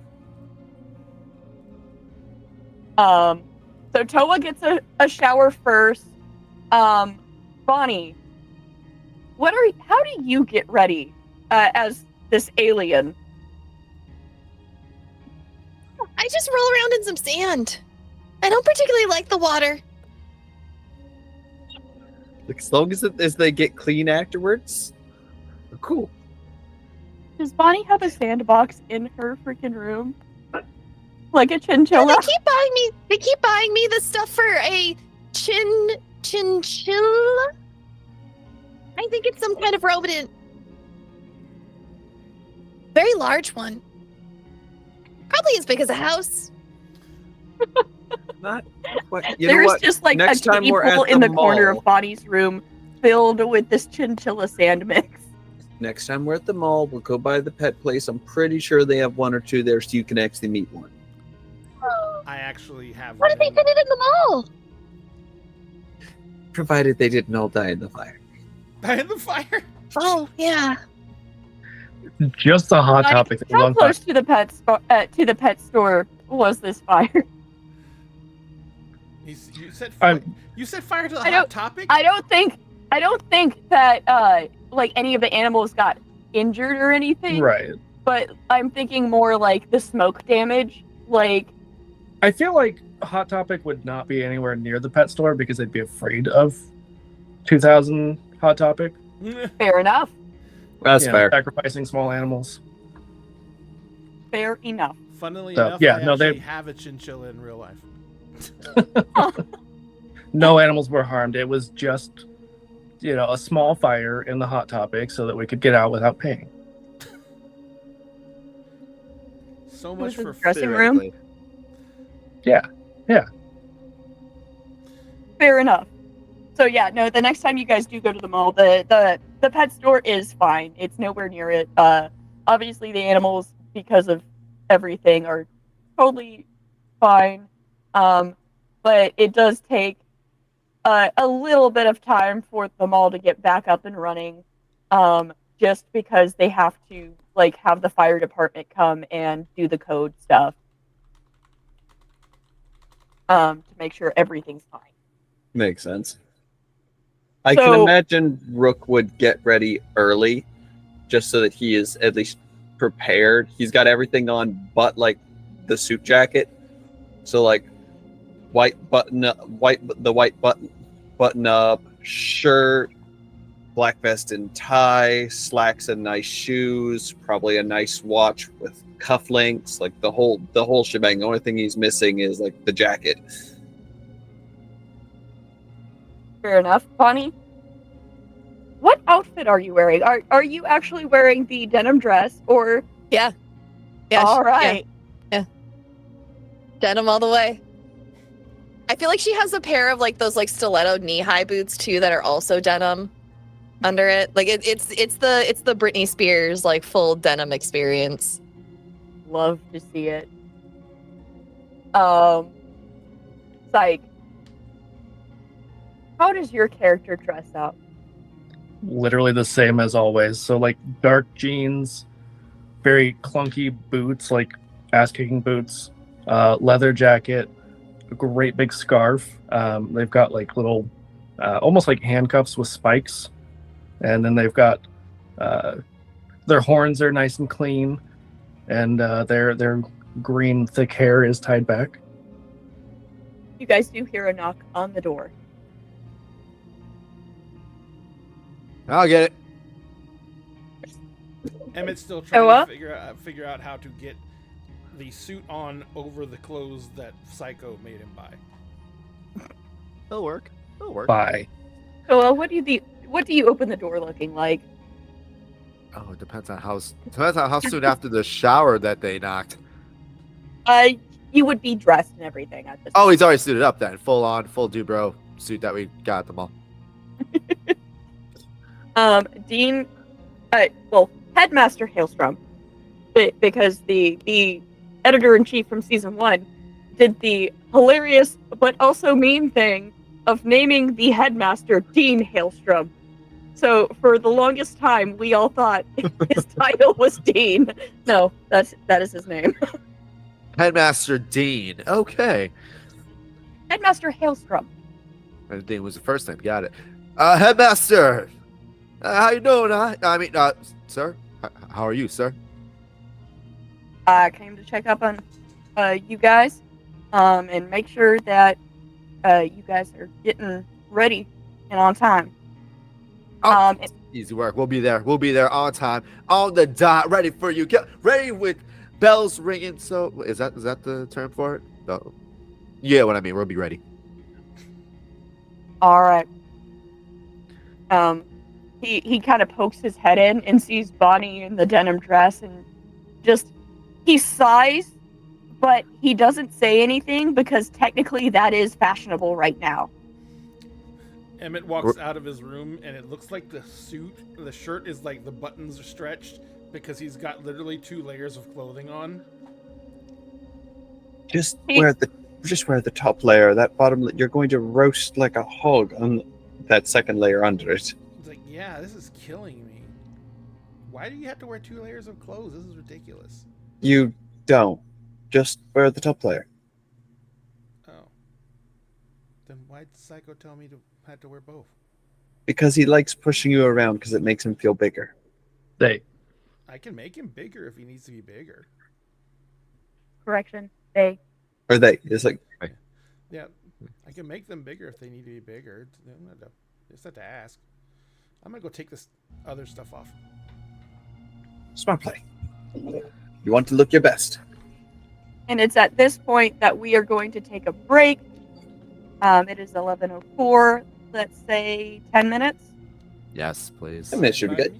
Yeah, All right, ladies and just gentlemen, we will be back in 10 minutes. Thank you all so much for joining us. And remember, Doctors Without Borders is taking donations. And if we can get to $100, Dinner and a Game will be giving away a 2-foot crystal dragon. I'm going to go grab one out of the print lab, and I'll be able to show it to you in just a minute. So we will see you guys back here in 10 minutes. Woo.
welcome back.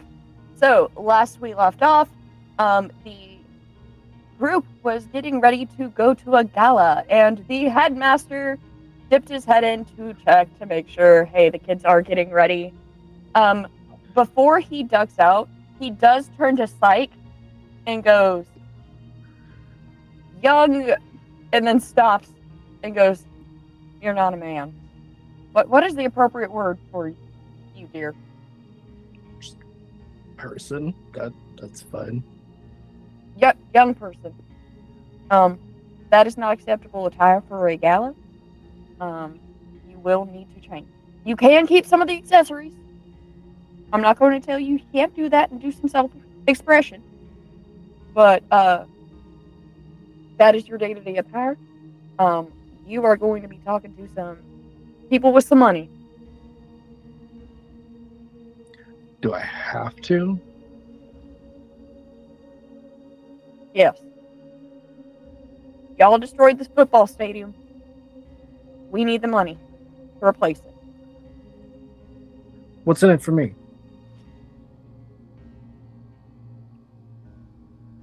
Not being put in juvie. That's not a threat. I like them there. He sighs and goes, just do it. You It's owe like me. I got a spare jacket. Don't even need it no more. You can deck it out all you want. You can keep whatever else you have on. Yeah, they'll just put the jacket over their leather jacket. Fair. It's stolen, so it'll fit. Yeah, no, it is definitely oversized on Psych. In fact, think of a kid playing dress up with mommy and daddy's clothes. Oh, don't worry. They'll cut the sleeves off.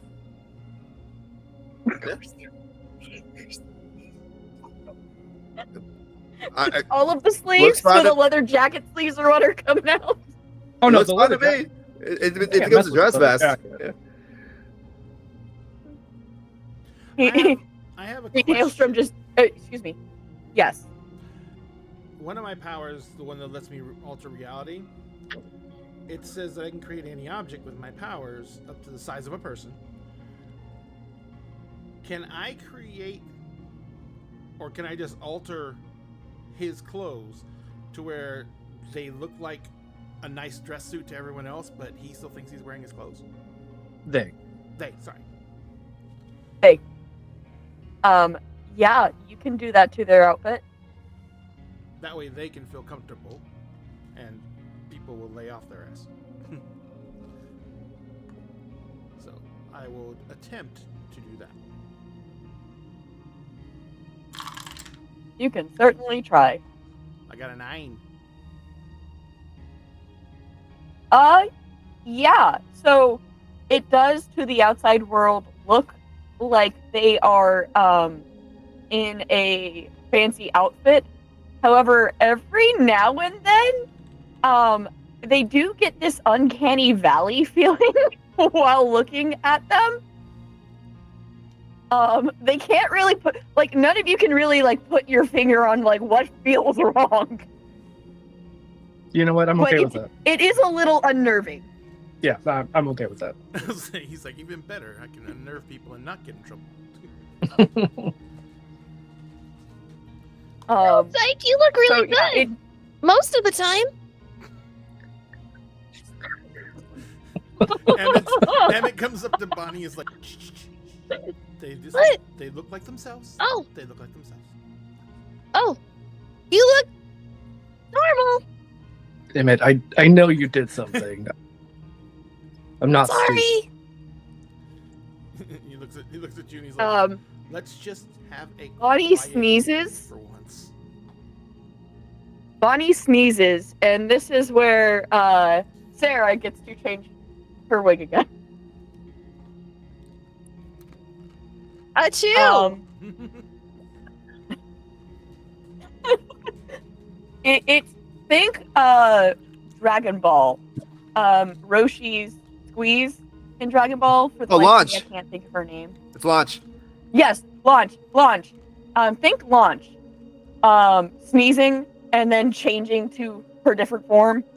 That's essentially kind of what happens in this situation. All right, is everyone ready to go? How are you all not used to this by now?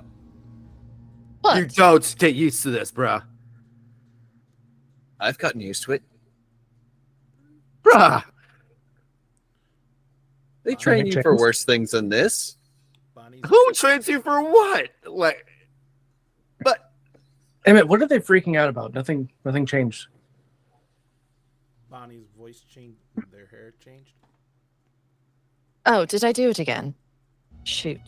Oh, it looks good. It works. I didn't even Thanks. notice.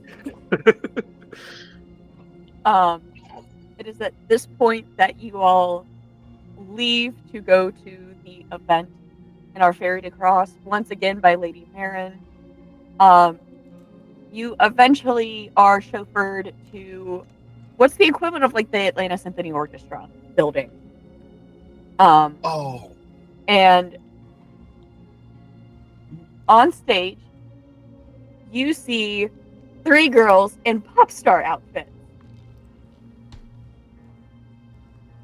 And over the mic, you hear, "Welcome to the show for Verdant Voices!"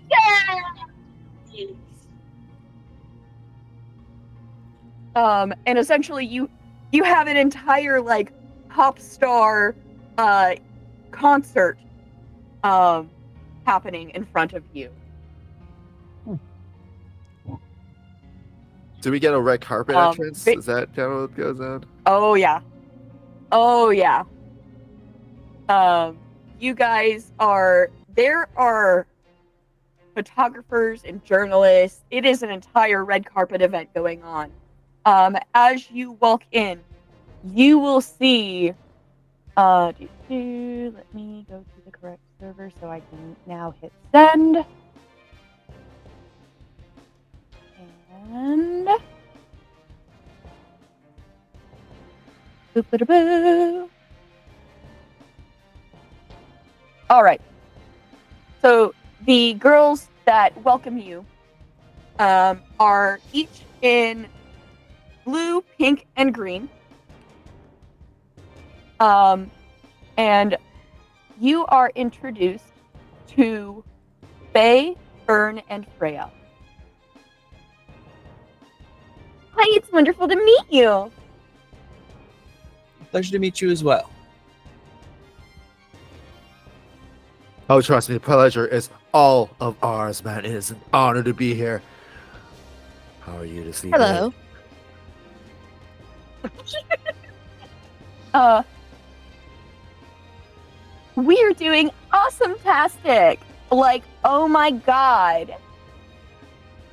I am the prettiest princess at this party.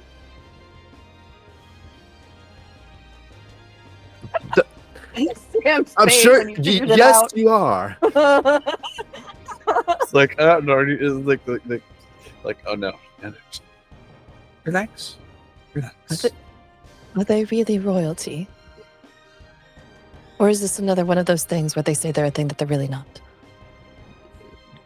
The first rule, yes, and roll with it.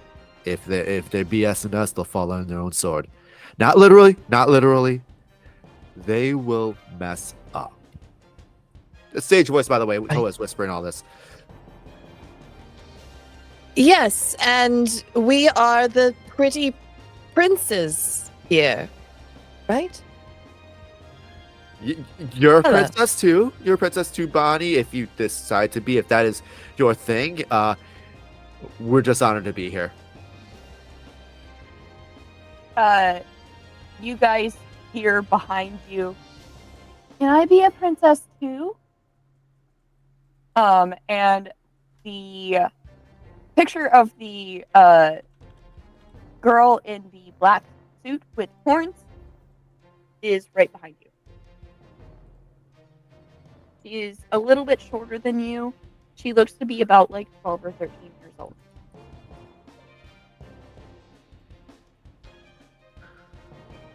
Hello. Are you new here? Toa's really trying to get out of an awkward situation of like, this is an underage person here at this party. We're the underage people at this party. Even more underage now. Hello. Faye, Fern, and Freya lean down and go, Of course you are the prettiest princess if you want to be. Come on in. And they usher her into the auditorium, along with looking fabulous for the cameras.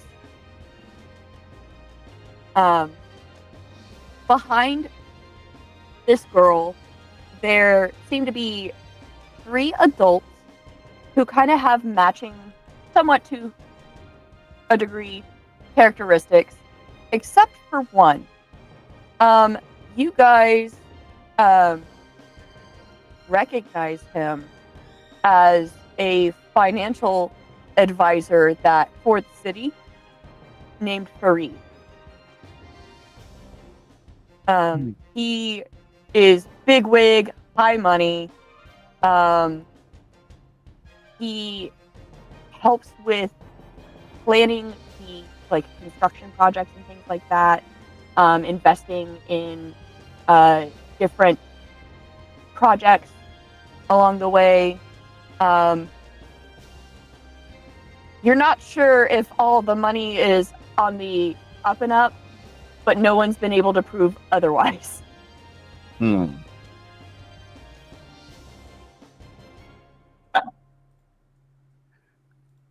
Rook, this might be your wheelhouse, bro. Just kind of gives like a weary eye, but not so much the judgmental eye. Hey, if you want to talk him up, we'll see you in the party.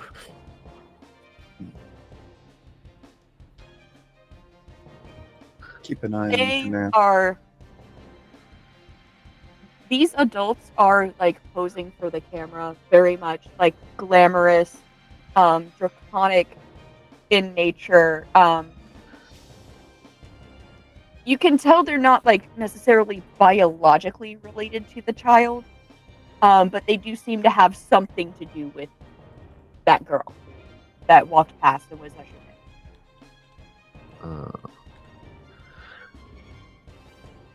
in.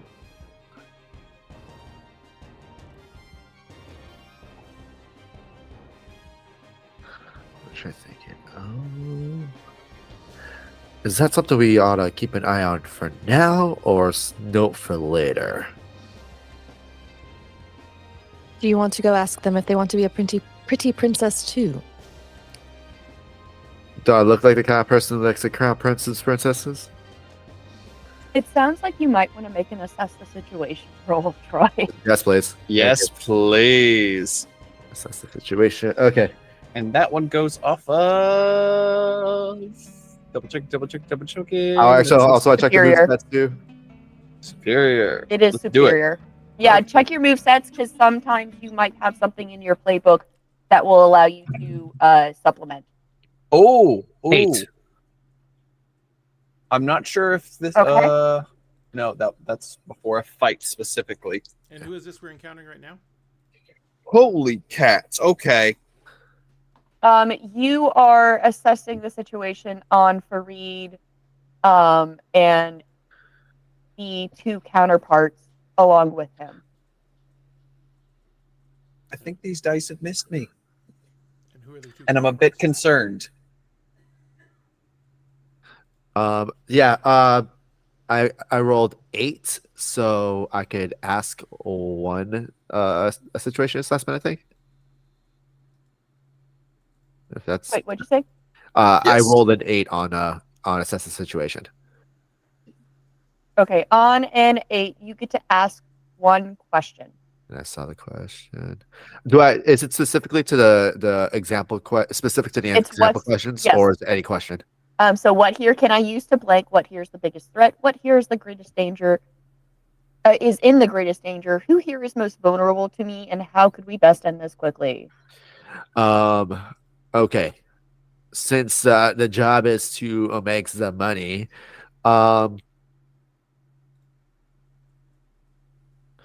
who here is most vulnerable to me financially or socially?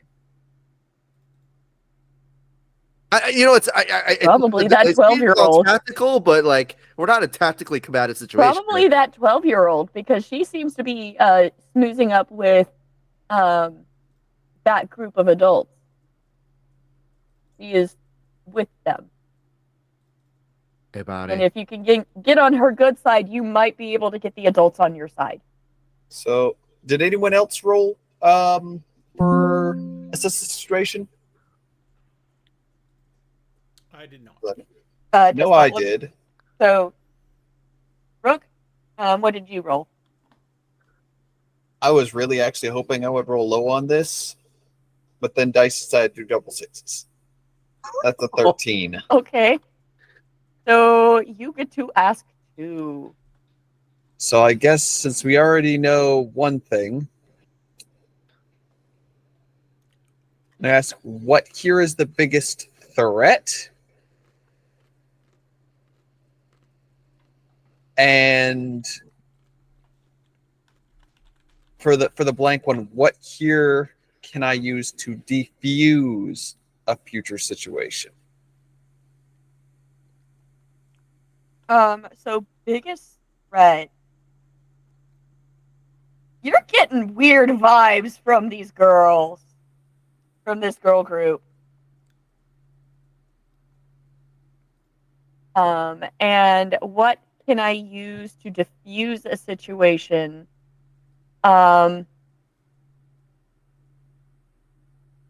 You're probably going to need to keep a level head and potentially lead your group. Oh boy. He just takes a deep breath. It's like, Toa? Yeah, talk to me, bro. The real threat isn't the ones who just rolled up. Wait a minute, what are you saying, bro? Just kind of just gives a quick look over to the pop stars. It's like, my radar's going off bad. I have an idea. An idea to kind of make this a more favorable situation for us. I can already tell bigwigs got their biggest leverage point is not them. It is the little girl that they brought. Now, I have no idea why they would bring a girl to a party like this. When I was her age, I sure as heck didn't want to go to a party like this, dressing up all heavy and stuff, and eating adult food and not a video game in sight. But they brought her. Now I got an idea. Why don't we put on a little bit of a show, be a little bit entertaining, especially for that little girl over there. I could take point on it, and if these little threats make a move, well, I could take it. At least you'll have eyes and ears outside. I actually have an idea you might like a little bit more. Bruh. Who here has the best chance of connecting with the child? It's gotta be. Whoever has out of character DM information. Whoever has the lowest mundane the highest mundane is probably going to be the one that's most likely to connect to this child. Which I'm going to take a guess.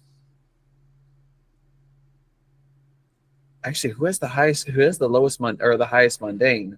Actually, Toa has 1, so he's probably mid. 0. -1. I told you I give off weird vibes. It's fair. It's like I float. if you can I befriend, can leverage that though. if you can befriend them with Bonnie's help. She does have a simplicity. As weird as it is to say, if Bonnie were a human, they would be very in touch with their inner child.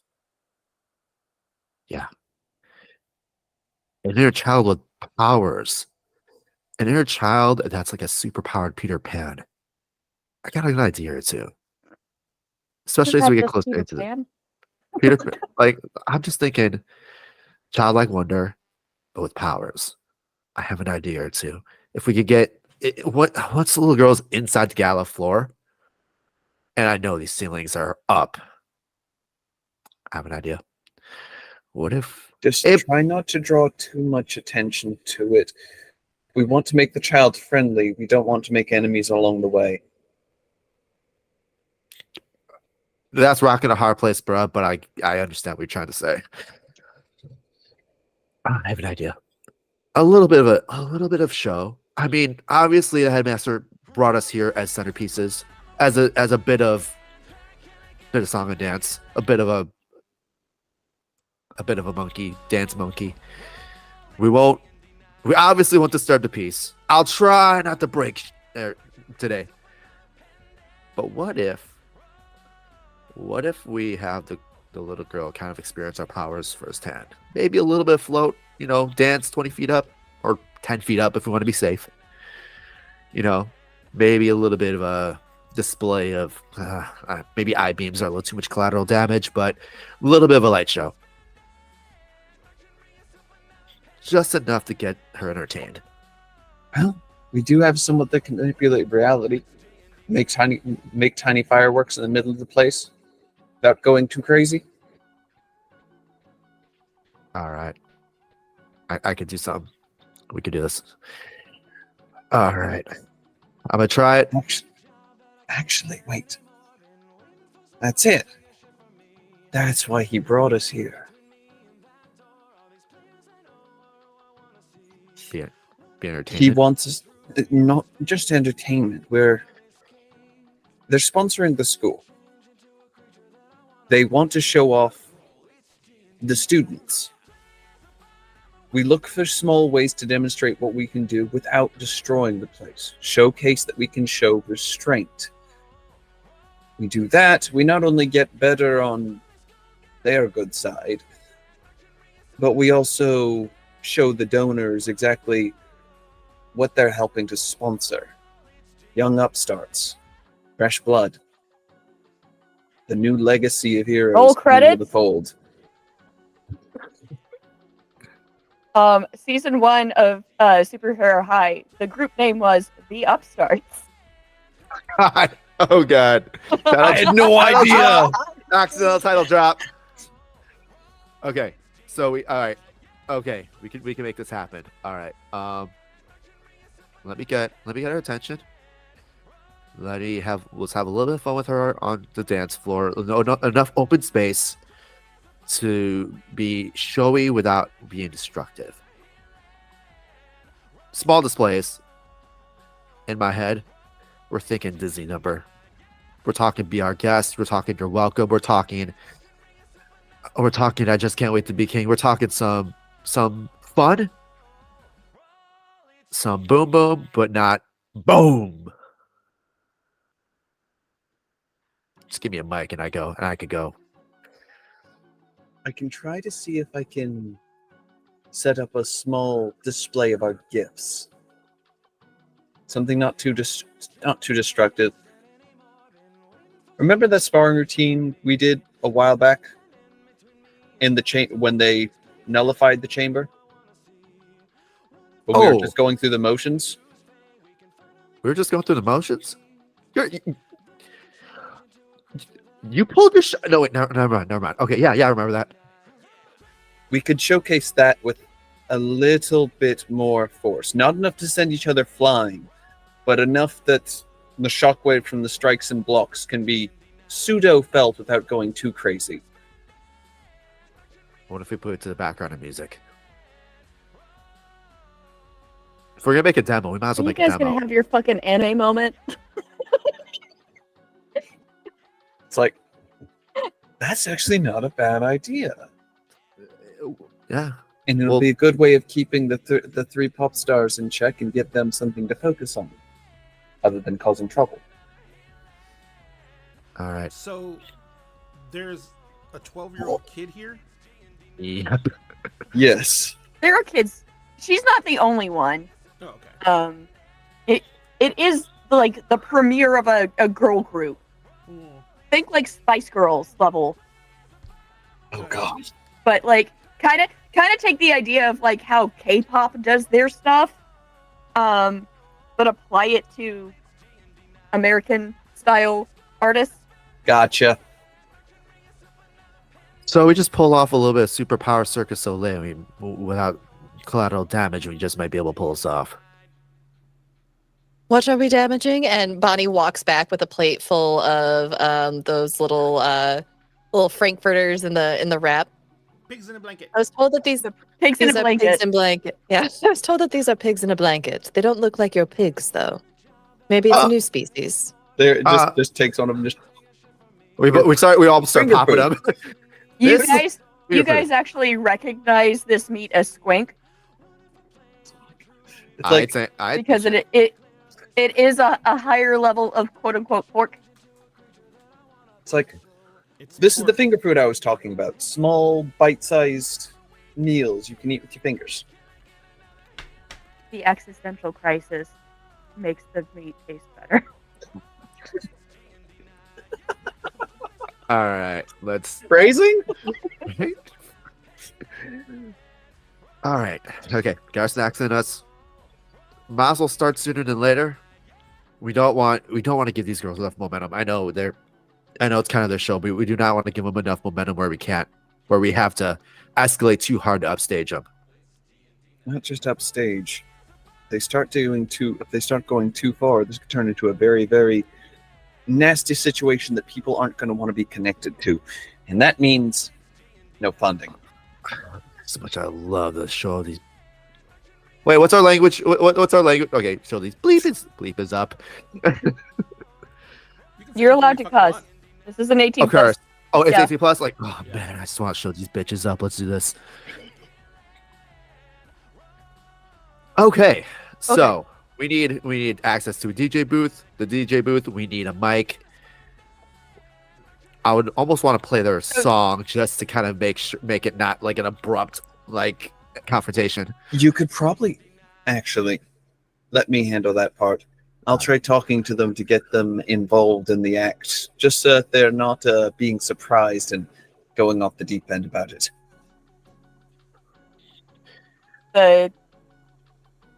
The girls, the trio, or are you talking to the DJ? The trio. Okay, all right, Like, all Psycho, right. I've got a special assignment for you. Okay. There's a possibility that this little plan might go awry, in which case, can't believe I'm saying this. I need you to be ready to sabotage the sound system. As soon as you say that, I just Not- start walking. Just start not- walking away. Not yet, though. We're not trying to cause more of an issue. Yeah, no, I continue to walk away to get into position, and you see a psychic knife materialize as I like wave behind. I really hope he waits for the signal. Stay. Hey. Dang it, they. God. Emmett walks up with a plate of pigs in a blanket and stands beside Bonnie. He's like, "Oh yeah, those are good." Squonk in a blanket. Squawk in a blanket. Oh no! All I right. was like, oh wait, this is Squonk. Uh-huh. Yes. I think we're also getting up to shenanigans. This is a fun one though. Oh, okay. Out of character history question. Does Emmett have ethical implications to eating Oh, yeah. squonk? Oh no, Okay. no. He's like, this is sadness in a blanket. Character blanket. history question for Bonnie. Has Tola and Bonnie ever actually flown together? Like actually like go on a flight A whole above? new More or less that, but have they actually Sure. taken flight? Okay. It's gonna be part of the I'm act. sure that she's just randomly picked like everybody here up at one point to get them to where they needed to go, and just like shoot, now And we're that- there. And Why that's can I surprise- imagine almost like a freaking swing, like a swing set maneuver of just, especially with Rook, like jumping and basically just grabbing hold and using it to launch further? Ooh, I like that. How, I'm- how, the how thing- did Buddy feel when Emmett screamed and passed out? Hey, No, real quick, I real asked quick, this. Ray, did you see chat? Oh, sorry. She just brought him back down to earth and just tucked him into bed, just kind of too Can't much hear for Veritas. too much. Oh, I'm too far away. I asked because Toa can fly too. That is kind of one of the secondary powers. So it's like, Oh, we've raced. 1 sec. oh, perfect. Okay, so we Ray, can fly. something. Mhm. Say something real quick for me. Who, me? Yes, you. Yeah, you can hear me Yes. now. I just got too far away from my mic. Ah, All right. So okay, that might be part of the plan. Flying together. Just you two take the flying routine. Psycho's on standby for anti-sabotage if they decide to go their own hint. I'll handle them. Emmett, Yeah.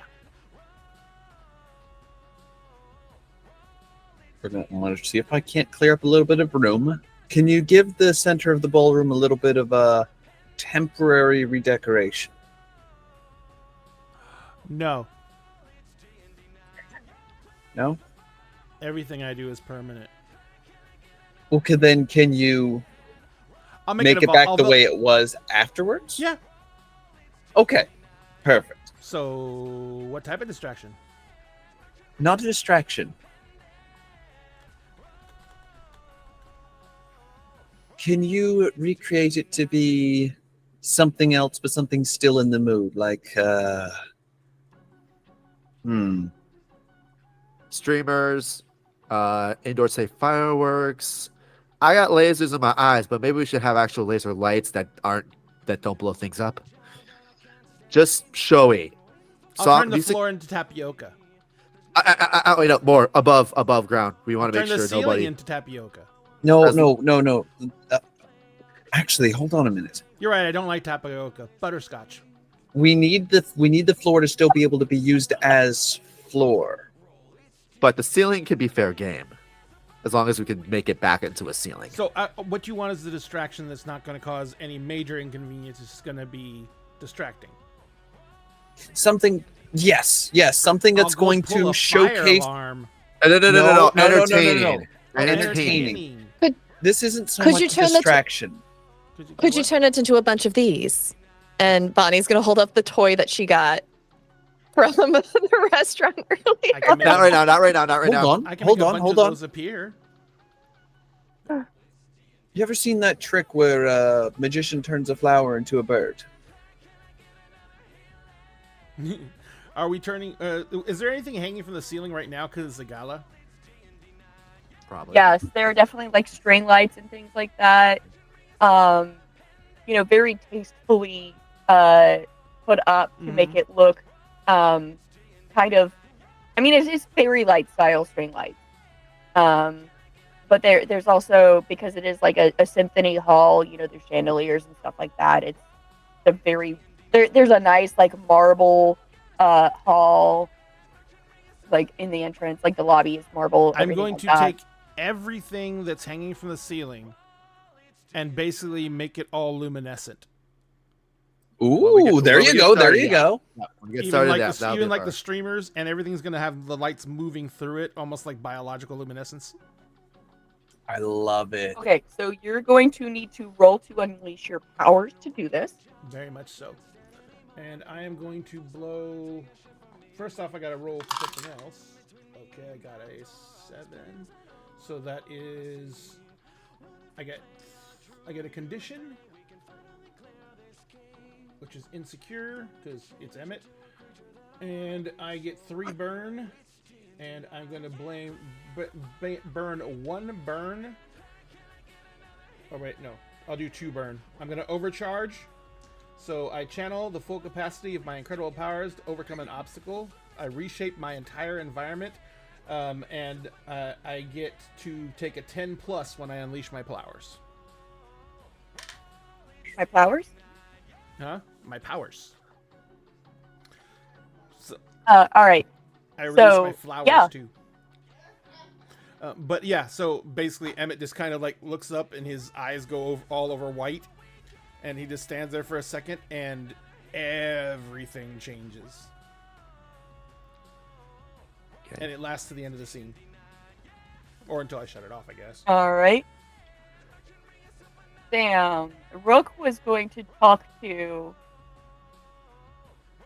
the Verdant group. What are you saying to them? So he's going to approach. Verdant voices. It's like, All right.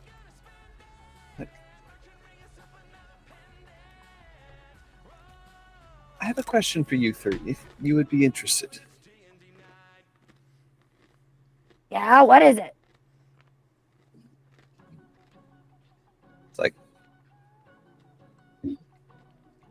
they wanted us to showcase some of our skill sets, but I believe we can both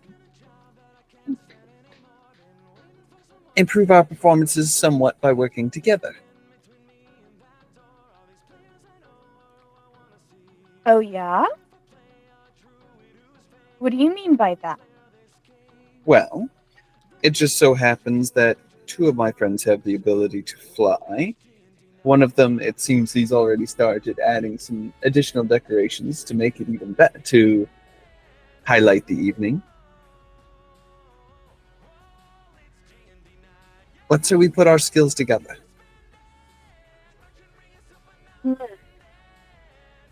All right.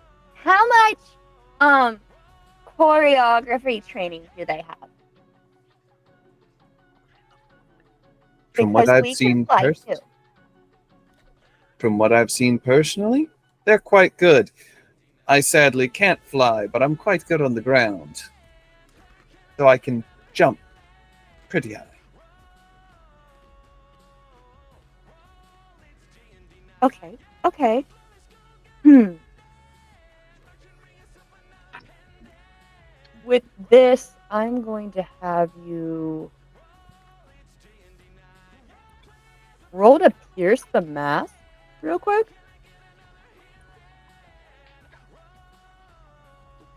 Okay, that goes off of mundane. Thankfully, because of assess the situation, I can take one on it, which will help.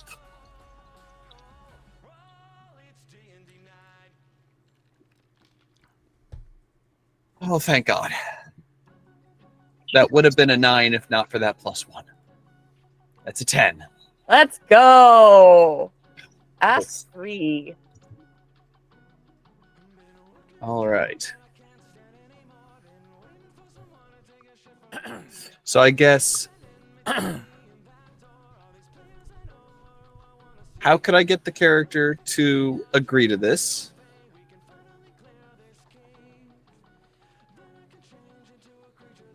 What do they You have intend to do? Entice her, but you have to entice them with the fact that this is their debut, essentially, and they want to get eyes on them. It's like, let's just say in the past, both my friends, the Flyers, and me and my jumps have done a pseudo trapeze act.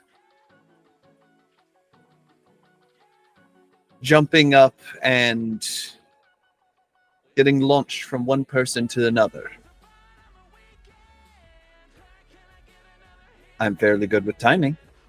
I can time it to the music. The up and down beats.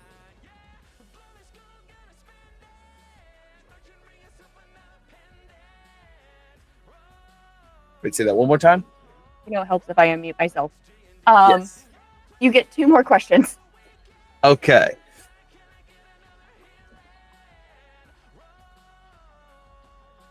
What are you really planning? They're planning to make a memorable night. Okay, we can help with that. We can help with that. So I could whisper over your shoulder. if you need a hype on the crowd, I can do that. Probably better than most. Out of character, Toa would be using his symbol, his ability, symbol of authority. But he has that ability. We're gonna wait on that until we get this question. Yeah. Basically, I'm out of character contextualizing what he meant in character, saying, I can hype. And then the third, I've got a hunch about this one because I think I know how. But how could I gain influence? Helping them be successful tonight.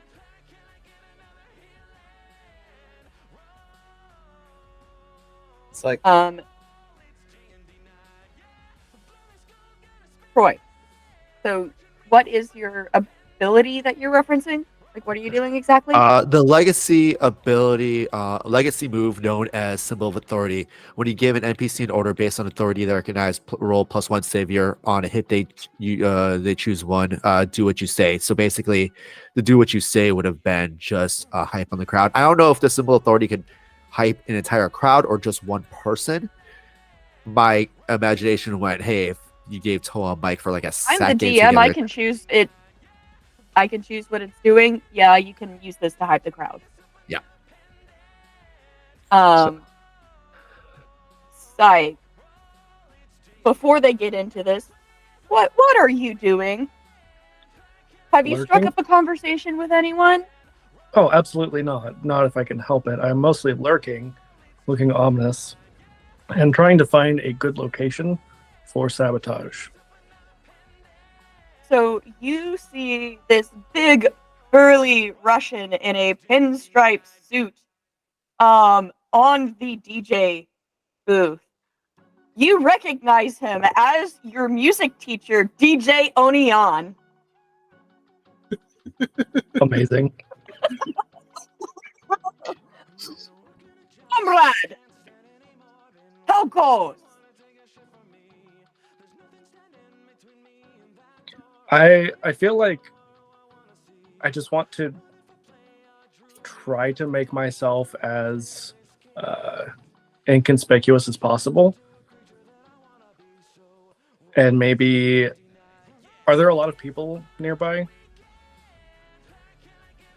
Yeah, there's a crowd.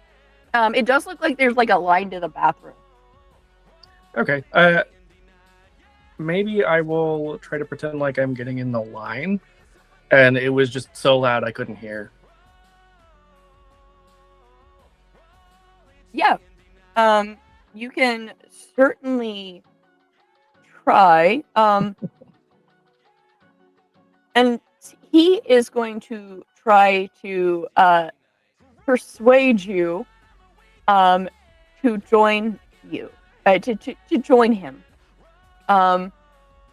because he actually wants to try and shift your labels here. Okay. So he is going to take advantage of his influence over you. Roll real quick. It's when someone has influence over you, it means you're care. What is the roll?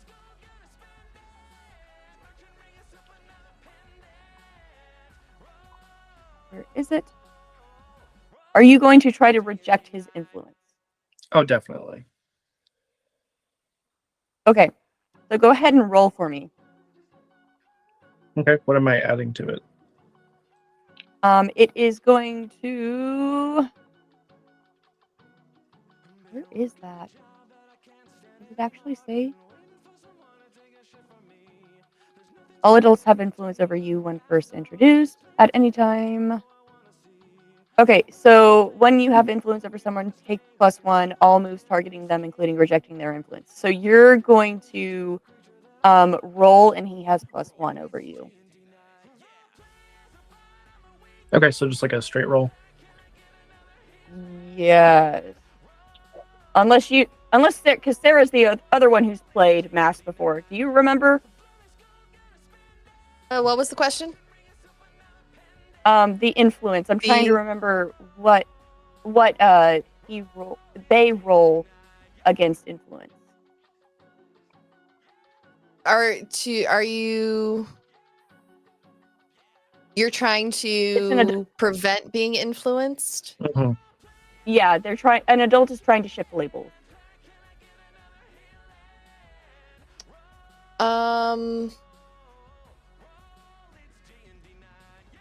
Man. Because DJ Onion recognizes himself in Psych at that age. Okay. And has Shifting really been labels. trying to get Psych to like, you know, Hmm. get an interest in a hobby outside of Okay. stabbing things. So on my quick reference, when you shift a label, it means your view of yourself is changing. You see yourself as more of the label you shift up, less of the label you shift down. If you ever need to shift a label above +3 or below -2, mark a condition instead, GM's choice. So if you're being forced to do that, you would shift the label based on what that person's influencing you to shift, I guess. So the resist would be whatever one is would be going down. I don't think there's anything to roll against it unless you have a specific move to roll against it.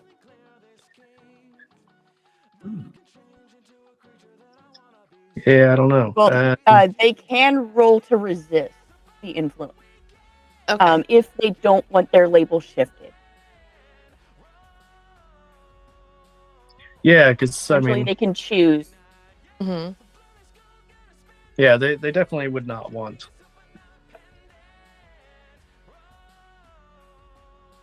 Okay, go ahead and roll for me. Well, it's a 10 on the dice. Okay, so you do successfully prevent your labels from being shifted, and continue walking towards the bathroom line. If you turn around, you do see him make this kind of like dejected puppy dog face, because he really just wants to help this poor student that seems to keep isolating themselves. And he thinks that you have some musical talent in there that you're unaware of. Yeah, I'm not sure where he got that from. Knives are not very musical typically. He's former Russian mob. He would beg to differ. That's fair. That's fair. That's valid. I've I feel like- seen what Spec Ops can do with tomahawks. Like, it's music. I feel like I would pretend like maybe there was some reason why I would go back. Like, maybe I would wait until he's not paying attention and try to like pick his pocket.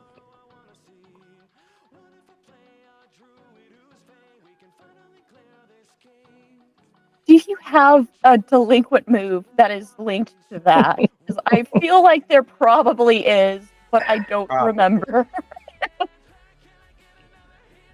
Actually, you know what? I do have the Mary Contrary, where if someone tries to pierce my mask, comfort or support you, or provoke me, I can interfere. Oh, there we go.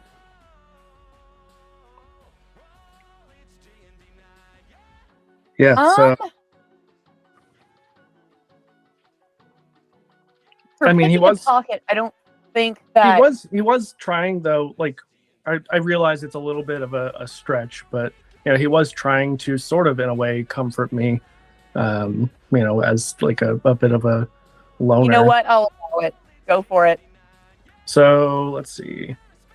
I roll plus superior. On a hit, they take -2 on their next roll.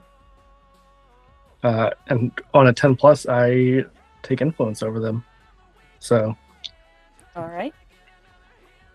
okay, that's a straight 10. Yeah.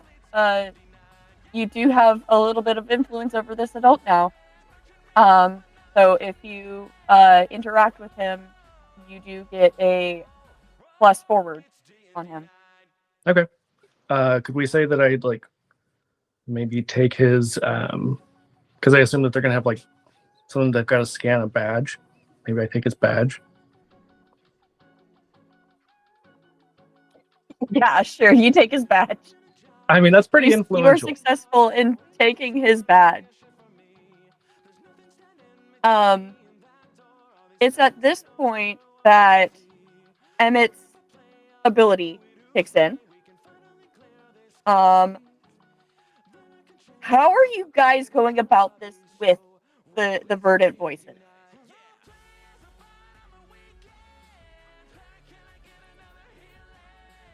Honestly, my initial thought, and I want to know what you guys are, mentioning from where leaping up and essentially teammate helping Rook's slingshot, we could technically do a trapeze act, but instead of trapeze bars, have 2 flying people flying around and essentially jumping, spinning, and flipping from one person to another around the stage to the music. Yep. So one of us just has to initiate it and introduce them. Type the number right before it starts. They start singing. And once they're in their number, basically they're locked into singing. We perform whatever we can perform. They can't interfere. They cannot interfere without breaking their stride. Yep. And as so long as we're also helping to, as long as we're keeping up to the music, we both amp up our own performance as well as theirs. Exactly. Win. Exactly. So one of us just has to get them started. It's got to be me, won't it? I think you've got the best, because that would be more off of Superior, I believe. My ability to use my savior. I'm actually 0 on Superior. I am 1 on Mundane. I'm 2 on Savior, 0 on Superior, 1 on Mundane. So Okay. I could So somewhat you wanted to do that ability, Yeah. to hype the crowd up, right? Yeah. So I would suggest you do that first, and then everyone's going to roll to unleash their powers, except for Psych, because Psych is on hold, essentially holding their, for D&D reference, holding their initiative. Okay. So what we're gonna do here before we get into anything is I'm going to actually add up the team pool, because this is, you're not technically fighting, but it is a team action. So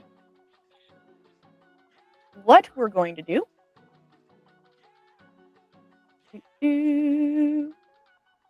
where did my, all right, team mechanics. When you enter battle against a dangerous foe as a team, which in this case is not necessarily a dangerous battle, but it is a performance, add 2 to the team pool. If the leader has influence over every teammate, add another team. So Sam, who do you have influence over? Currently, Or does someone not have Sam's influence on them? the only one who I do not have at least wait. one influence on is Ray's character. However, there is something here that could a team move here that could change the tide on that, and could actually help out a lot.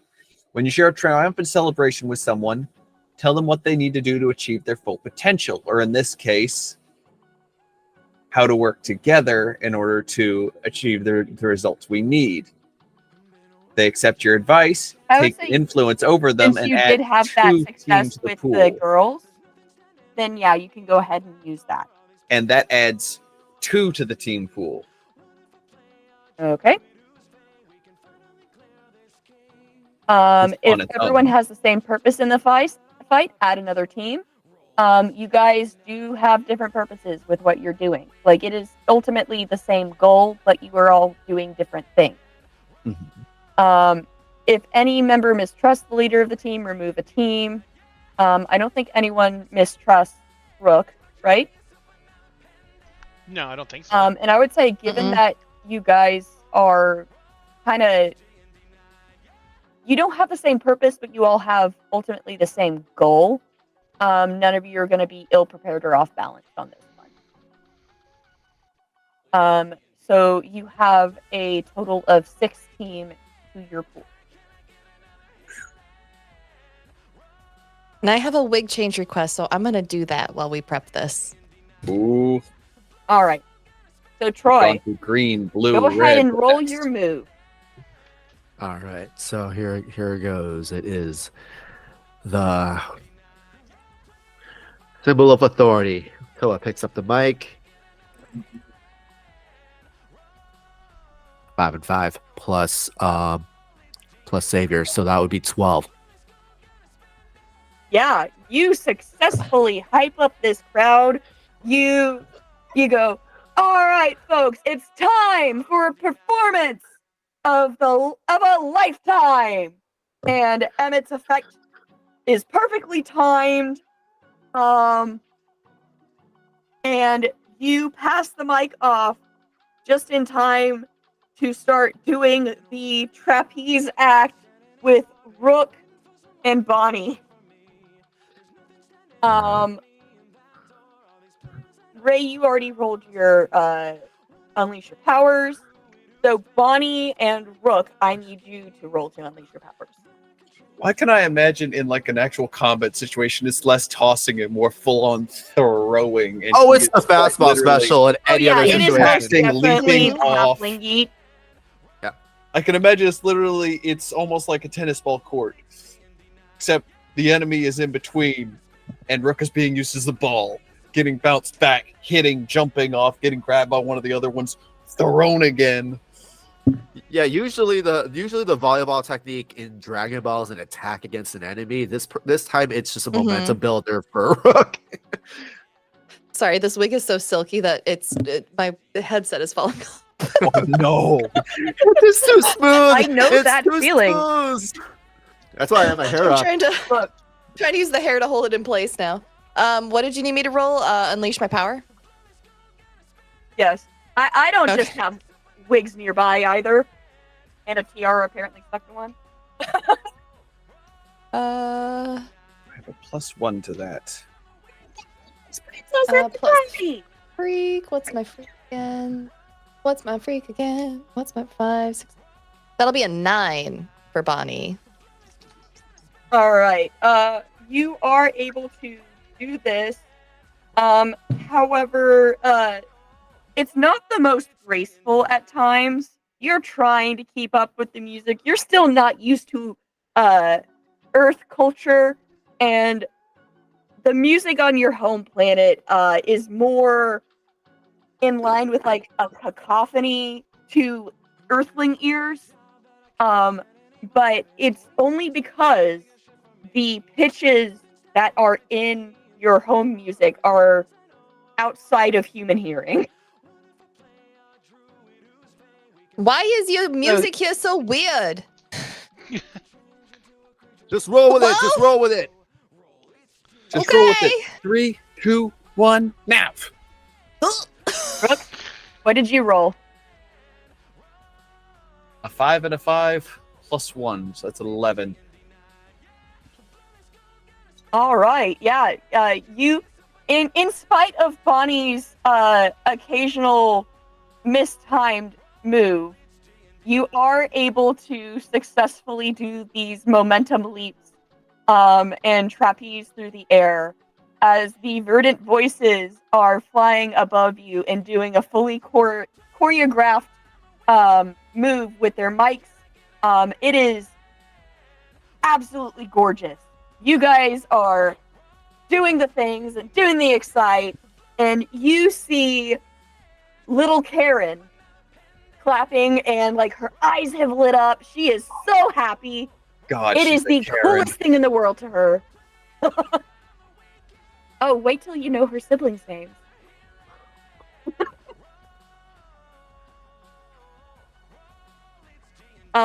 You guys are successful in this.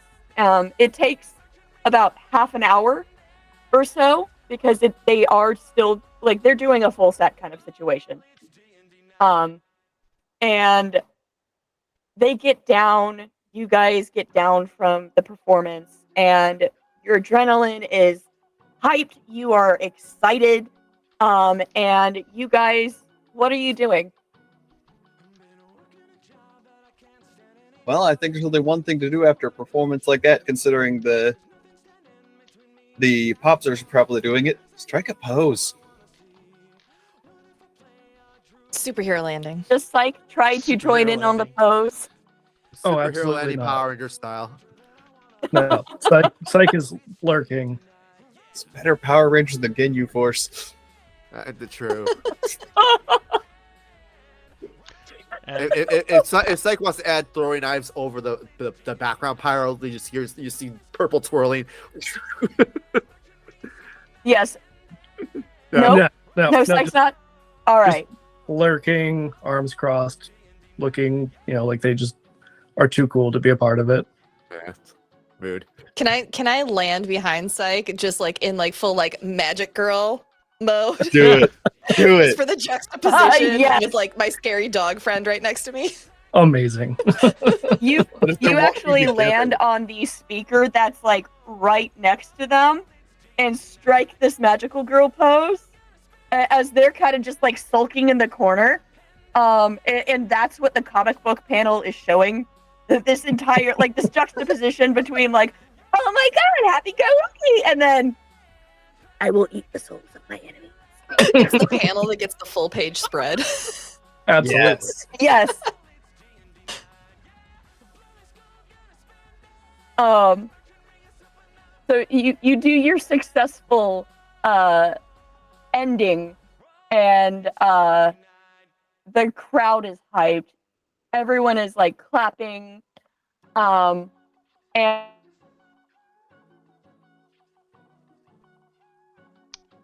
Oh, Liz, no. we've lost Oh, your no. audio a little bit, Yeah. Liz.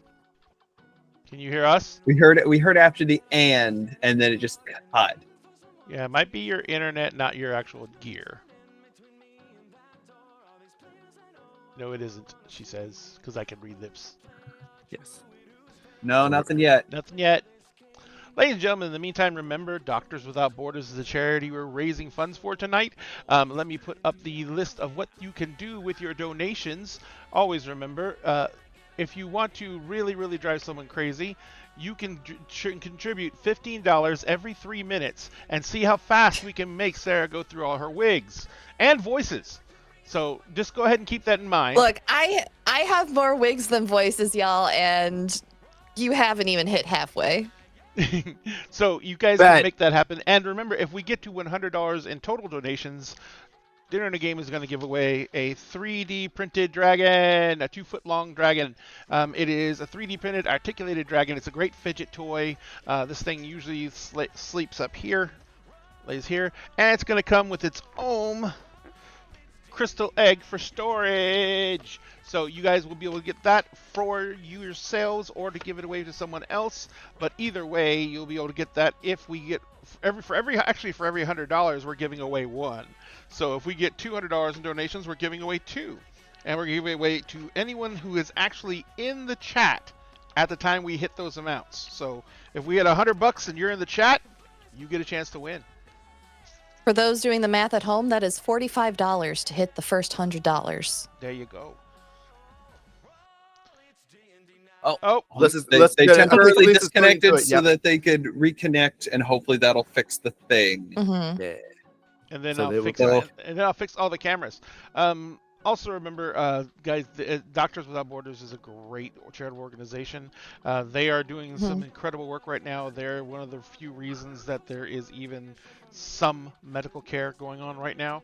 Of course, with everything that's going on right now, we can't say the place that they're doing aid to because it could get the stream literally struck. So 'cause we're on multiple different platforms and not all of them are okay with mentioning any of those conditions right now. But My advice would be to go to YouTube, look up Doctors Without Borders YouTube channel, and look at their most recent video of where they are today. that's excellent advice, actually. And, Doctors Without Borders is also a charity that puts almost all of the money donated towards their cause. And basically, the doctors themselves usually are working for minimal salaries, trying to make things better for people rather than trying to capitalize on these bad situations. So, as a charity itself, ethically, it's amazing. As a group of people, these people are sometimes entering war zones to actually bring aid to these people, and you can't you can't say that they don't deserve to be supported for that because they don't care who is on what side. They just care that they're getting humanitarian aid where it needs to be.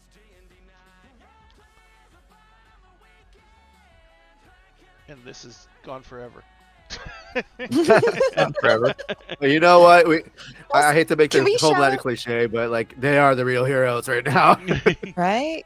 Can we also shout out Run DMG for putting together this whole group charity event? There are, I think last I counted, there were 50 people from across all spectrums of the TTRPG internet space coming together to raise money for this one group event. It's been absolutely amazing to meet so many like-minded folks. Yep, I actually think, if I remember correctly, let me get rid of these images up here. That there it is. This is, I think, is the latest one of the latest banners that has everyone on it, and you can see all the different creators that are on there who are helping just try and get this, trying to raise money here.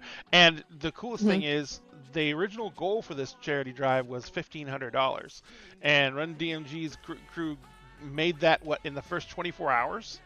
I think so. Something like Yeah, that. we all smashed through $2,000 in the first, I think, what was it, 2 days? Yep. Yeah, absolutely amazing, and we have another month to go. So, y'all keep an eye out on this Tiltify link and keep up to date with what everyone's doing. And Dinner and Game's going to continue to promote those on all the other streams we're doing this month. We're going back to our regular schedule starting next week. So we're going to be continuing to promote Doctors Without Borders in every single stream. And, we know that all the other creators up there are going to be doing it as well. So, and I think everyone here, when they do their streams, are probably going to be promoting it as well. Yeah, my channel as well. We're doing, we have a Pathfinder game, a 5e game, and video game streams, and we're doing different events for every single stream in the month of January. What's everyone else here doing? Do you guys have any other plans coming up?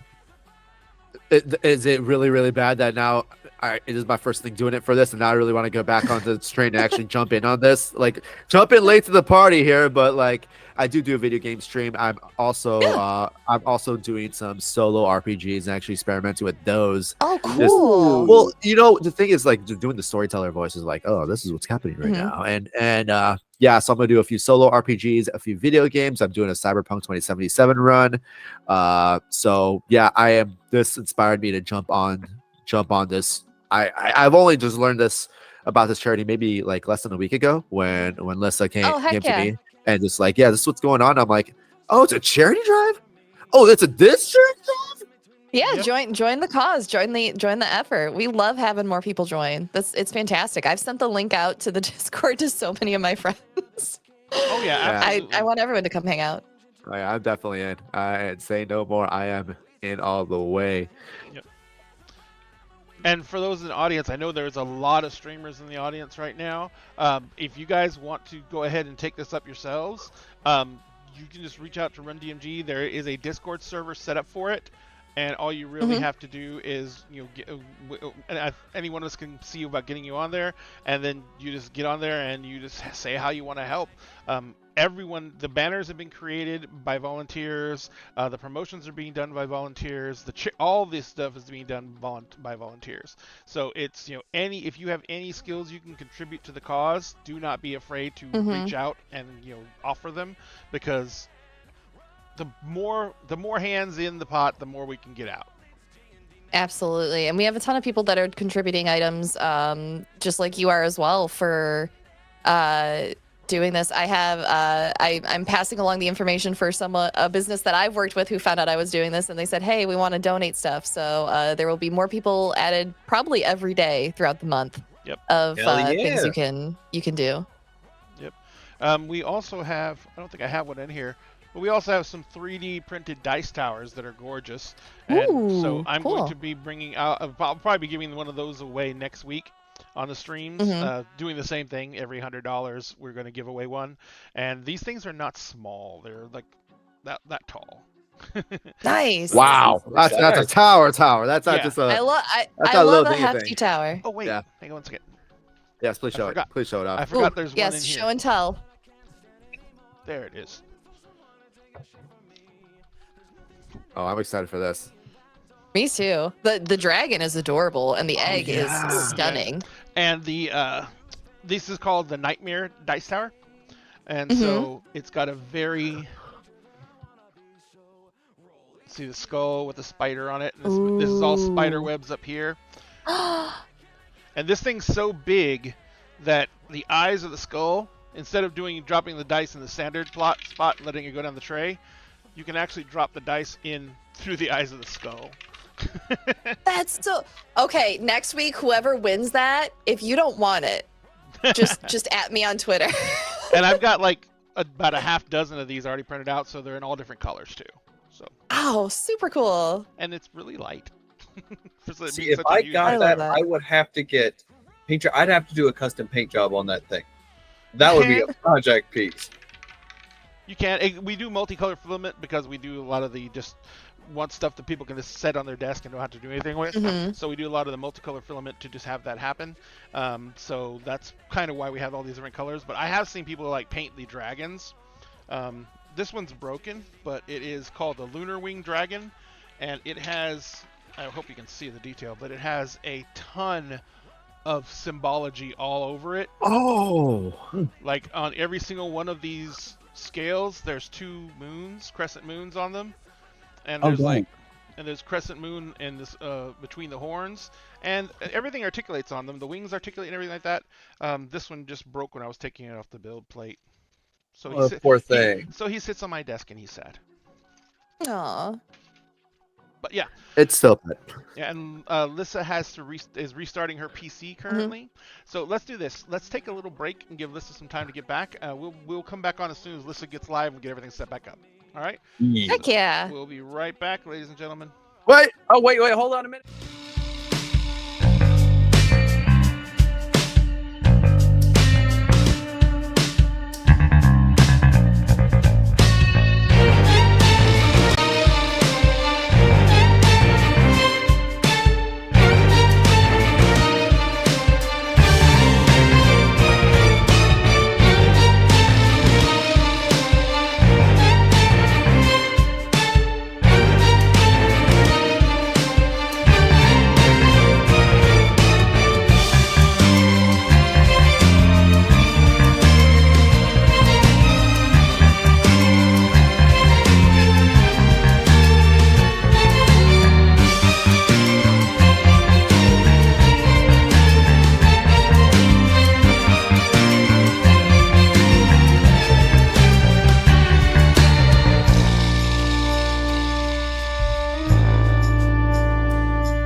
Ladies and gentlemen, we are back. Thank you for letting us jump away like that. But we seem to have gotten everything fixed.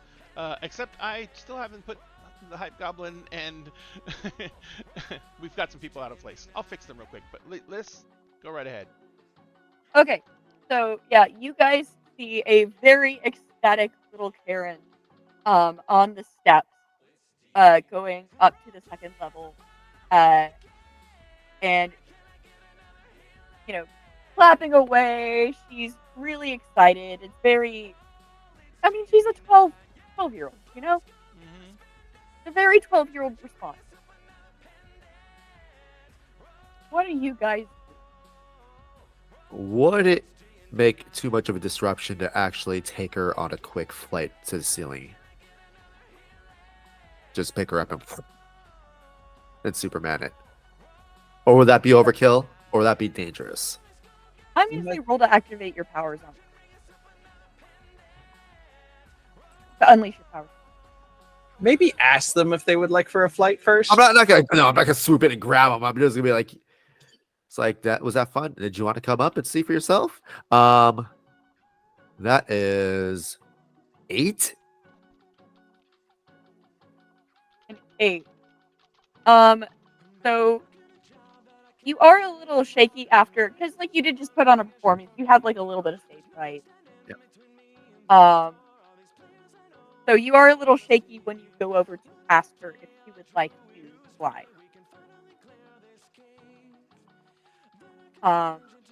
And she goes, Yeah. Stacy takes me for flights all the time. Maybe one day I'll get my wings too. Oh.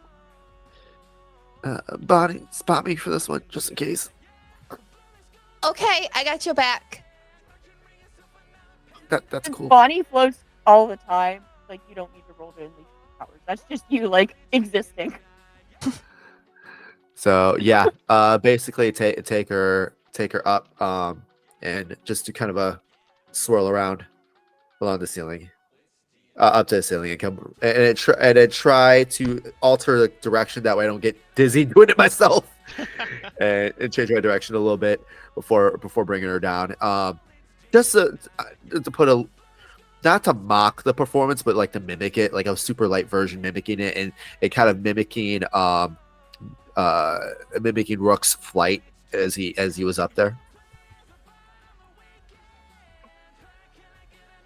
Okay. Yeah. And then down she goes. And then down she I'm goes. fixing mic settings a little bit since Sarah is having my mic cut out for her a little bit. Yeah, it's doing the same for me. Mm-hmm. I think it could just be positioning, because I know with some mics, if it's just a little bit off, it just stops. Now we It can't hear honestly you just at all. sounded like the wrong. Yeah, it sounded like the wrong mic input. Honestly, I can't hear you. have it muted, so I'm listening to myself on voice mod. Ah, Sounds good now for me. Yeah, that sounded fine. I can't hear it at all now. Ladies and gentlemen, technical difficulties are part of podcasting and live streaming. We thank you for your kind and generous contribution of your time and energy to allowing us to solve this. And I don't know. I like candy. look, it's not a dinner and a game podcast if tech doesn't go It's wrong. not a podcast. That's- Yeah, it's not a It's not a podcast at all. stream if in it's general. Yep. Yeah. Pretty much. By the way, we got you back on that one. At least I got you back on that one, Lyssa. Yeah. I I can hear unmuted now. myself again. Yep. I was listening to myself because since I do have, it's not a USB mic, it is actually an XLR mic. I have software that I adjust levels in, as well as my actual board. Valid. So Bro. I was listening Bro. to the mic levels real quick to try and deal with the static versus everything, because my computer is right here and my mic likes to pick up the fan. Ah, that's a Fair. move. Ooh, pretty. That's what we're going to give away next week. Ooh. Shiny. It makes me think Nice. of peppermint. It's not edible, though. Aw. Sad. Edible dice towers. Next project. Yeah. Everything's edible once if you try hard enough. Yeah, right. Actually, there are 3D printers that can do things like print hard candy. There I are. know. I want one so bad. Just do edible dice, gets angry, crunches D20 in Oh, half. those are Players stare in abject horror. Those already exist. What? What I want, have you guys seen the crystal candies? Where it's the jelly inside and the outside is like crunch? No, I haven't seen that. I want dice made out of that. It would probably be a bitch and a half. Yeah. But oh wait, no, because all you do is the gelatin, and put it in a dice mold, You can't. and then hear you set it me? out. Someone said they can't hear me now. Can't hear dice That'll tower be friend. on your end, Ray. Yeah, That I know, would be but you. I'm trying to. I'm not using the other mic anymore. I'm trying to figure out why no one can hear me now. Or they were saying they can't hear the sound of the actual dice tower because I can hear you on the stream. Dude, Yeah, I can hear you on the you on stream here just too, fine. Yep. Oh. Mm-hmm. I don't know how to make this. There, Dice Tower ASMR. Oh no, they're saying they can't hear him. That's weird. Yeah, I don't know what's going on. Have you tried turning it off and on again? Because That was my I'm listening to the professional KG of stream. advice. Are you listening Try to the stream or the call? try refreshing the stream because I can hear Yeah. you on the call. I just checked the stream. I can hear you on the stream. Yeah, I can hear you on the stream as well. Yeah, so You might it wanna, might yeah, be an issue on your end, even footing. even footing if you're try- watching on the try PC. refreshing. Yeah, if you're watching on the PC, just hit F5. If you're not watching on the PC, you're probably just going to refresh your browser on your phone. And if you're watching us on the phone, aren't we tiny? We're so little. We're just little guys. It's, Oh, it's, no. it's, We're it's, just silly little guys in your phone. it's amazing. I didn't think I could get more adorable until I watched myself on stream on my phone. It happened. I don't know how. Lyssa, Hi. we're playing a game. Go. All right. So, Carry on. yes, you guys, Troy, you successfully take this girl on a magic carpet ride, essentially. And she's having a blast. You get her back down, and you guys get to meet Stacy and Kyle. Stacy is the blue dragon lady, and Kyle is the red dragon man. And Stacy comes up to you and goes, "Well, hello there. You seem to have found our little sister. You guys having a good time over there?" Just showing her what's in store for her once she sprouts her wings.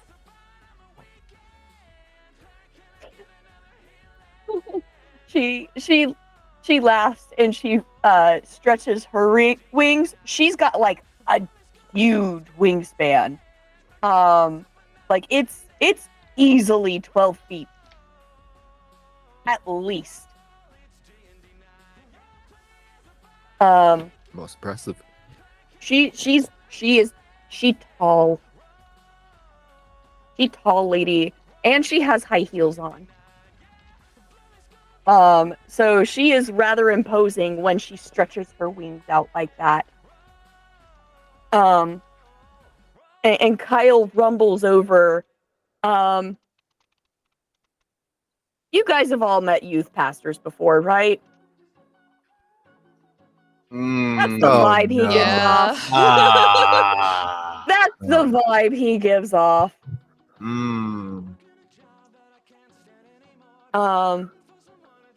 And he comes up and puts his hand on Karen's shoulders and just smiles down at her. However, he does have a dragon head, so it looks menacing. Like, this man can't smile and not look weird. All right. It's like a crocodile at picture day. Yes. Very unsettling.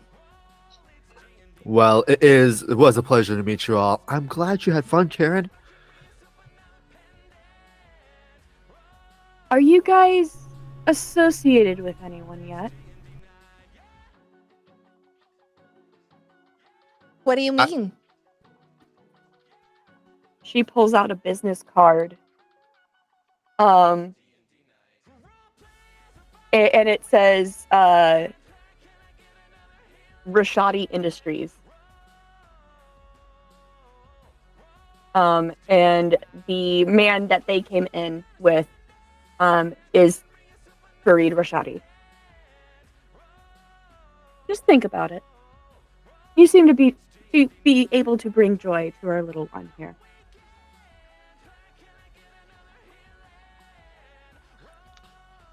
Toa just kind of takes a quick glance over at Rook, like, Rook's making his approach.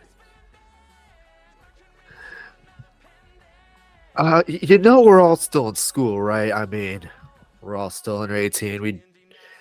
I'm sure as much as we would love to take this on and speak for ourselves, I know there needs to be some legal representation on our end. You don't understand those things, right? Of course. Yeah, pass on the information. And she gives you a smile and looks down at Karen and like just boops her on the nose and scoops her up. And they go about the rest of their night. You guys look to the center of the room, and this younger Richard Branson looking man steps out with a champagne flute and makes a toast. This man is Maxwell Midas, the son of Alexander Midas, who was the previous CEO of the company. He passed away a few years ago. He goes, "In honor of my father, welcome to the students of Morphos Academy. Thank you for entertaining us along with the Verdant Voices." And everyone claps. And he steps towards you all. That was quite the performance. I represent a number of young superstars, superpowered individuals. Would you perhaps be interested in becoming pop stars, perhaps? Yeah. Well, I can't speak for the rest of my teammates. I can say, sadly, I'm already spoken for. Toa's twitching a little bit. What about you? Well, something I definitely want to talk to my team about, but sir, I would definitely consider it. Just a few people, I guess, gotta consult my team, my parents, but it does seem to be a very nice offer. Psych, I mean, how are you taking this? not thrilled. Probably trying to sabotage some kind of equipment subtly. I think you have a delinquent move in regards to like committing crimes, don't you? I sure do. Oh no. The only issue is it says when you help a teammate. Am You I know helping a what? teammate? Do I count as a teammate in this circumstance? I'm gonna say because it seems like an awkward situation that you want to get the rest of the team out of. That counts enough for them. Okay. Yeah. Sorry, but I can probably see Rook like playing it off and then behind his back, like giving the signal, like do the thing. So On the other hand, Toa's like, "Oh my god, this is the opportunity I've been looking for. Oh my god, oh my god, oh my god, oh my god, oh my god." so Oh no. it would give a teammate +2. Just That's add it how to it- your role. Yeah. Add it to your own role in this instance, Cool. since you're the one can do doing that. something. We'll roll cool it here. That is a 9.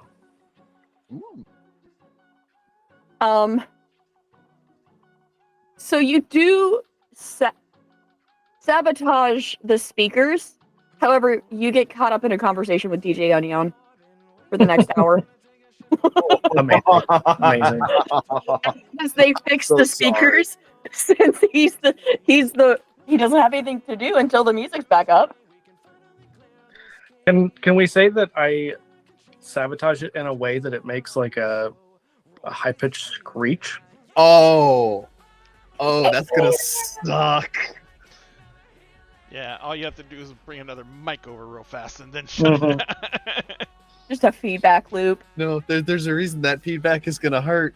So, I may be stuck in this conversation, but I can mostly pretend like I can't hear. Does anyone have super hearing or anything of that nature? Enhanced Get an interest senses. in a hobby outside of stabbing things. Sam, roll to take a powerful blow from this. Oh yeah. I just realized Toa has super senses as well. I think they have the same power set. Yep. Uh-huh. I only have 2 abilities. I think you have 3. I think. Toa does have never give up, never surrender. When you take a powerful blow from someone with a far greater power than you, use this move instead of a basic move. Roll It's plus 1 not savior. a far greater power than you. It's just a speaker system. All right, normal. I like to think that Bonnie is just vibing to the sound. Oh yes, Bonnie, this reminds you of home. So- I'm finally at ease. So I'm, successfully impressing is what I'm hearing. What label is this again? Take a powerful blow. It's roll plus conditions. Oh, plus conditions. Okay, no conditions. So I'm 8. Okay. You got a 9. So. Ooh. All right. Give me a second to think here. So you guys rolled an 8 and a 9? 8 and a 9. Okay. So you two get to choose one on a 7 to 9. You lash out verbally, provoke a teammate to foolhardy action, or take advantage of your influence to inflict a condition. You give ground, your opposition gets an opportunity, or you struggle past the pain and mark 2 conditions. Giving ground in this instance would be one of the adults being able to get you in a conversation. Yeah, I'll bite the bullet and give ground. You are in the drollest conversation about oil refineries you have ever heard. This isn't his first rodeo. He politely carries on with small talk, all the while wishing, God, fuck you, damn it. Why? Yeah, it's this little old lady with like really curled blue hair. Like she's crumpled over to some degree, and so like you're kind of taking pity on her. It's like, oh, this poor woman obviously doesn't have many people to talk to. Being a hero isn't always sunshine and roses. I forgot about one of my abilities. I can teleport. Can I? Is there like something holding the lights that I could teleport up to in sabotage, or just Yes. cut outright? It's a chandelier. There Oh, are- amazing! I am cutting that chandelier. All right, go ahead and roll with whatever that it happens to be for the delinquent. It's an 8. Not great. It's an 8. Yeah. You do cut it. Is anyone underage? That was going to be my question. I was gonna say, freaking Emmett's just standing underneath it with like the plate of freaking pigs in a blanket. If Emmett Odds- was underneath, they would Odds not or cut. evens? Oof. Uh-oh. Let's go odds. Okay. There were technically people under it, but your teammates are paying enough attention to kind of get them out of the way. They're like, ah, shit, not this again. Yeah, they smelled the and- sulfur of them teleporting. Why do I feel And like I would suggest you roll to activate your power, unleash your powers. Oh, cool. Here, just to see what had happened, because I'm you're gonna likely roll the in one the- who knows what's going on. I'm gonna roll in the big tower. I was Do it. gonna say as a backup plan, like Ooh. Toa could have I-beamed the chandelier and blow it up just before it hits the ground as like an absolute emergency hit. Or I was gonna say, I rolled an 11 plus 3. Yes. Oh, never So mind. you see Psyche teleport up to the chandelier, and you're like, nah, not again, bitch. And you're actually the one to thwart it. You kind of just like the chandelier explodes into a shower of like glitter. I was gonna say I'd turn it into a flock of doves. Like That works too. Right before, Better. like right as it falls down, right before it starts, is gonna hit anyone. It just. The crowd goes wild over this. They think it's just part of the act. Since this was a very knee-jerk reaction with no planning, I was gonna say, since he invoked his powers like that, I think he'd probably show up suddenly in his full like hero outfit, because it just gets summoned. It basically gets created out of nothing, and it is basically. Does he have a magical girl moment? It's not really a magical girl moment. It's more like a terrifying moment, because it looks almost like a xenomorph. Oh. There's Well, no then. rule saying xenomorphs can't be magical girls. Then in that case, I am a magical xenomorph princess. I'm just imagining a xenomorph in a Sailor Moon outfit, and my brain hurts. It's too much power. Cannot comprehend. Can I have a pink tutu? You can definitely have a pink tutu in your costume if you want. I would like to use alien ways. Okay. I would like to try and get Rook out of their situation with this old lady. Go for And it. I think Bonnie just walks by and just goes, "You're done," and just takes Rook by the shoulders and just starts walking away, completely disregarding social conventions of humans. It's like, it was Yeah, like you can walking do with you. that. Cool. So I get to shift superior up and another label down. It's like, oh, seems like I need it elsewhere. It was wonderful talking to you. And the moment they're out of your shot, thank you. I don't know You're if my welcome. superior hearing was going to help me with that situation. You That was guys- really uncomfortable. Before the end of the night, are approached by other people trying to get you to join their company after you leave school. You come back to your dorm room with like a pile of business cards. Why do I feel like just because of their background and stuff, at the same time, Rook was also basically selling and broadcasting Tarj information and business Oh, cards for right sure. back. Oh, for sure. You definitely have like some kind of device that Tarj like is able to get intel.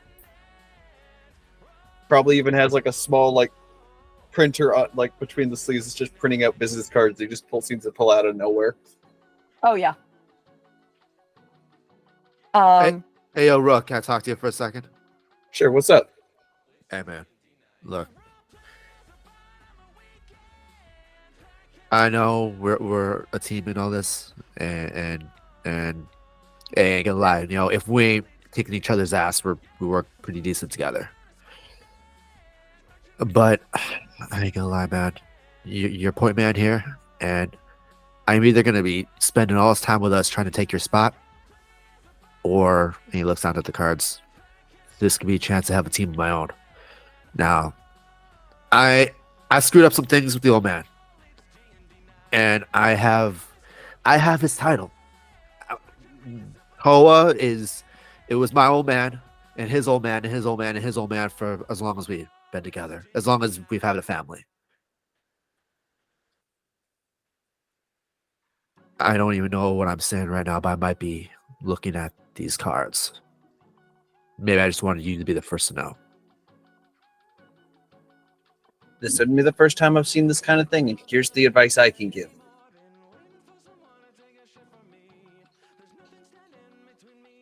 I've read a little bit in your file. Read a little bit about your old man and his old man and the old man before him.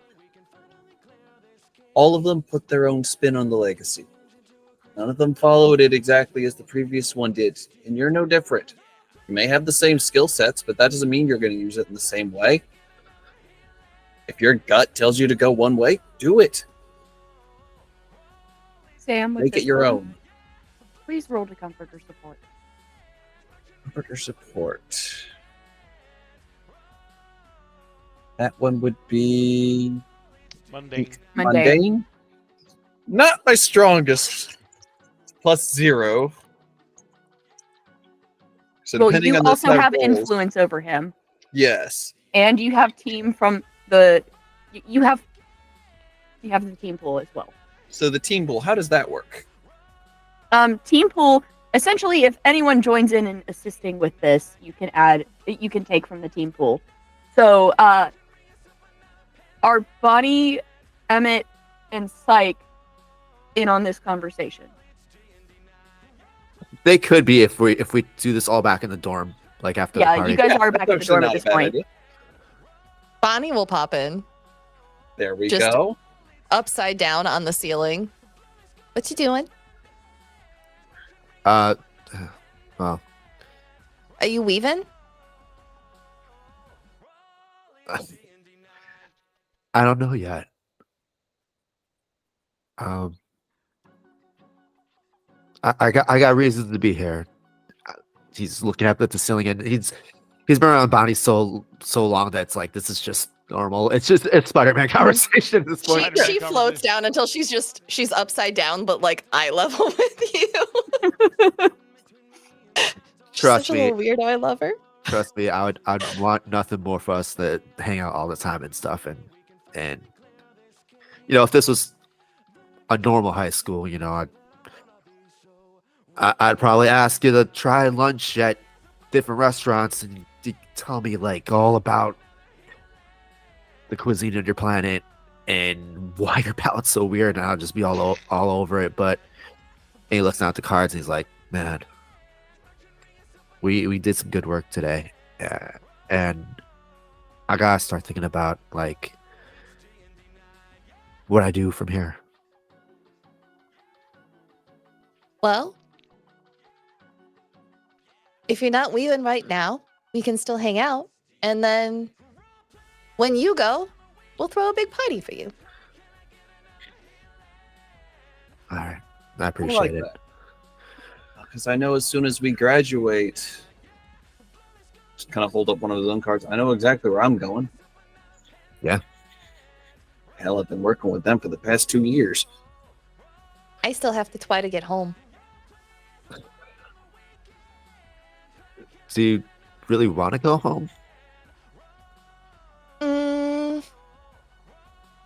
Yeah. But I'll miss you all a lot. You better come visit. Just try not to ruin any more roller rinks. No promises. How does Psych join in on this? Mostly muttering about plans to destroy some skating rinks. You're a crazy son of a bitch, Psych. But you're all right. What about Emmett? So Emmett is watching the conversation, and he's still in the xenomorph suit, and he's watching the conversation, and as he's sitting there and he looks, and he kind of looks over at Tao, and he says, "Why do you think you have to take his spot?"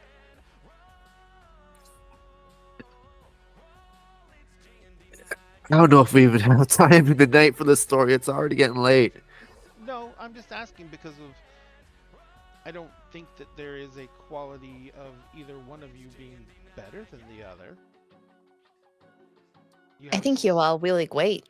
you have similar abilities, but totally different tactics, totally different actions. He's like, when it comes to formulating plans, you two delve into it, and that's about it. And when you have the two of you together, you make a plan that's 1,000% better than when you two are separated. Like cabbage and peanut butter. Cabbage and peanut butter was shockingly good. Mm-hmm. Not to mention See? this, and this is one thing I read in the file. You've already done the one thing neither your grandfather nor father was really able to do. Work with a team. You're kind of right. I guess the whole thing was like, if I was gonna be on a team, I have to take point because those guys were just. But taking point varies between what we're going to do. There's going to be someone who's going to be more suited for taking point in every other situation. No one can do everything. I mean, I can literally change the fabric of reality, but if you punch me in the face, I'm going to cry and bleed. Can confirm. I hate you. I don't think any of you will be able to pilot a ship like me. This is true, and I don't know anyone who can sneak into somewhere or disable enemy security anywhere like Psycho here. Bonnie, what's it like on your planet? Later. Everything's a lot more muted here. Oh God! The actual explanation is the type of sun. They actually have a bi-star, a dual star system. Oh, Like, I may reconsider going there. I don't know if my senses could handle that. shit, sign me up. Sign me the f- up. You are braver than I am. But no matter what, if you go out on your own, you're denying yourself access to everyone else here who can make you look better just by association. You're right. Except for No doubt. Psycho, he's a bastard. Thank He's you. our bastard though for now. Until he goes to federal prison, yes. They They go to yeah. federal You go to prison. federal. Hopefully that. I have a good feeling about you, Psycho. As much as everyone rats on you, and as much as I may get on your case of what you do, I think given the right opportunity, you could be up there with the greats. You think there's room for two on your spaceship? Sure. I call first dibs. Just manifest a psychic knife. Are we gonna go about this now? Come on, Psycho. We gonna do this now. Come on, and, let's and be this is just clean. where the comic kind of zooms out, and you have this really wholesome moment of the team having this playful conversation now. And that, guys, is the end of session. Yay! Did you guys have fun? Yes. Yeah. This is so fun. Yep. I love this team. So, at the end of every session, there are technically questions to answer. We will go ahead and do those real quick, just in case you ever come back to these characters. Dun, dun, dun. Because also, I know some of you have never played a Powered by the Apocalypse system before, let alone Masks. So, at the end of session, Ray, did you grow closer to the team, grow into your own image of yourself, or grow away from the team? Closer to the team, definitely. All right. Who made you feel welcome? Honestly, oddly enough, Tao was like going out of his way to, include me in things and make sure I was there. And as much as he freaking messes with me, Psycho. Okay. Do either of them not have influence over you? I don't think. No, Tao. They both have influence over me. Okay. So then you will clear a condition or mark potential. I have a condition, so I'll clear it. All right. Psych. Did you grow closer to the team, grow into your own image of yourself, or grow away from the team? I grow closer to the team. I grow closer to the team. All right. Psych. Did you grow closer to the team, grow into your own image of yourself, or grow away from the team? Probably the last two. I'm gonna say grow into your own image of yourself. If you're Yeah. split between the two. Yeah. Because you worked within the team, but you definitely did it in your own way. Absolutely. So with growing into your own image of yourself, explain how you see yourself and why, and you get to shift one label up and another down. I mean, that's hard to explain. I feel like they want to do more or less the right thing, but the right thing is kind of their own code, not necessarily what's legal or right to other people. Honestly, a lot of times it's whatever's the most fun. All right, so you get to shift the label up and down, and one down. Toa, Okay. did you grow closer to the team, grow into your own image of yourself, or grow away from the team? The first two definitely. I almost want to say own image for the sheer fact of like I would have said closer to the team until that last moment where Rook was like, "You are becoming your own version of Toa," and I'm like, "Whoa, that was Mind blown. that was a mind hit I was not expecting for this character." So I will say, while he's always felt close to the team, mainly because his own ego didn't think nobody disliked him, but it definitely helped that like he felt less baggage from his family and their baggage to actually become himself. Okay, so what I'm going to suggest for what you shift, since this is your first time playing any Powered by the Apocalypse, I'm going to suggest shifting Superior down, Okay, and either Mundane or Savior up. do I really want to triple down on Savior and make it 3? Up to you. Ooh. Or mundane, so you can really reach out to those who maybe don't have access to all the power. Possibly, yeah. He's just Reach into more empathy. I think, yeah, mainly because Toa's learning. He had innate people skills, but he's actually learning how to do it without being a total F-boy about it. Solid. Yeah. Bonnie, did you grow closer to the team, grow into your own image of yourself, or grow away from the team? Grow closer to the team, and I think it was Veritas. Always being down to try Bonnie's weird food. From the morning scene till the end. I think that means a lot to Bonnie. That she's always welcome, even when the rest of the others just shy away from whatever she's making. Valid. So you get to give influence to Veritas if they don't have influence over you already. And you can either clear a condition or mark potential. I will mark potential. I think everyone still has influence over me. Okay. And then last but not least, Rook. Did you grow closer to the team, grow into your own image of yourself, or grow away from the team? I definitely know he didn't grow away from the team. He's definitely a team player. I'm actually not sure between the first and second, though, which is more accurate.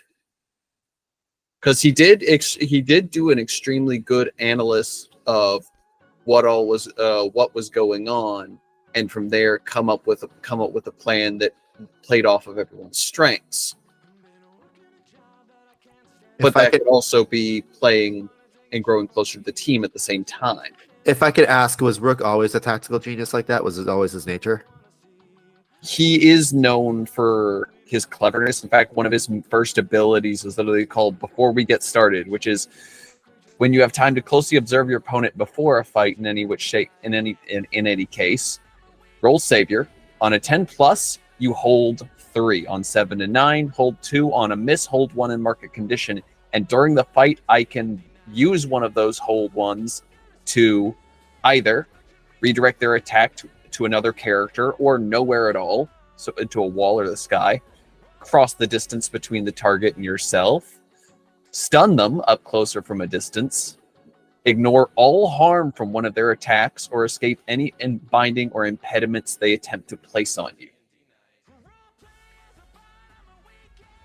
From the outside looking in, I think it should be the first one for you because that was a bomb scene at the end.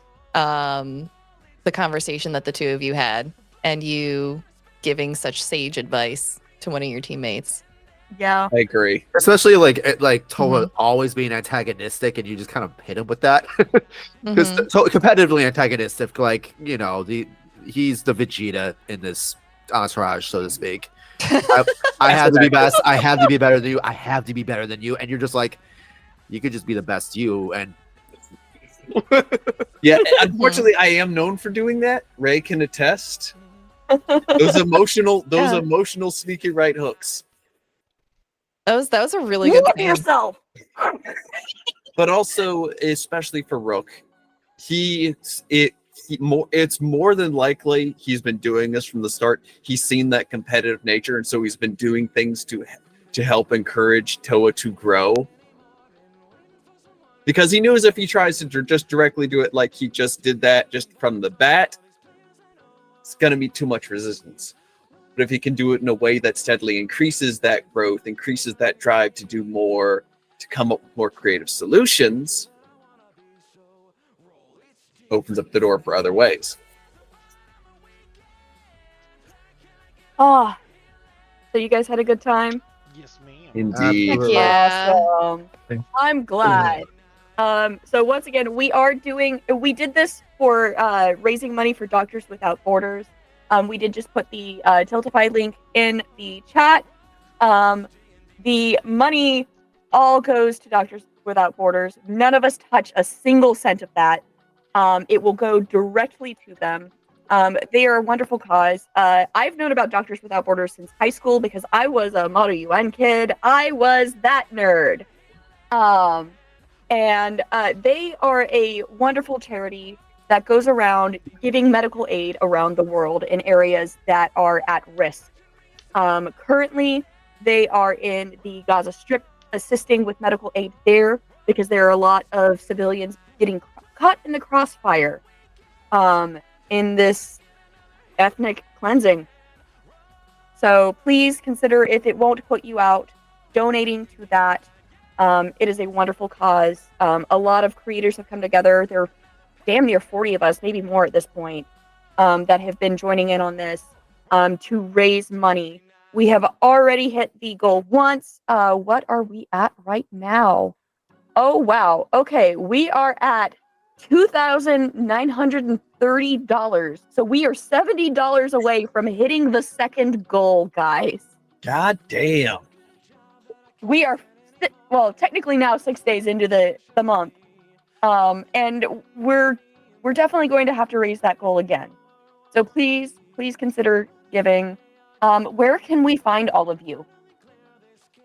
Here.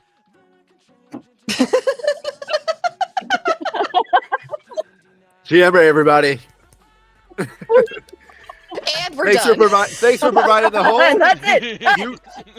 You are the king of the table here. This is your table for dinner and a game. This is technically your table. Thank you again for being the main host. No, thank you guys for showing up. And where can we find y'all's lovely content? Let's start out with since I started out at the last time. Let's start out with GeekGirlLyssa. Hi, you can find me on all the places with all the buttons as GeekGirlLyssa, primarily TikTok, Twitch, and Threads now.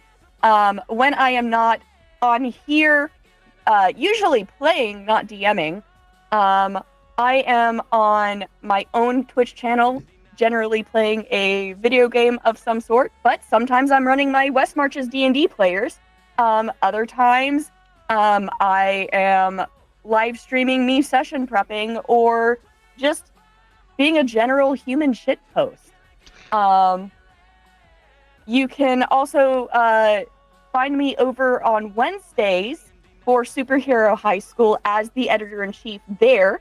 And we also start at 9 p.m., generally speaking, if Will's job wants to play nice.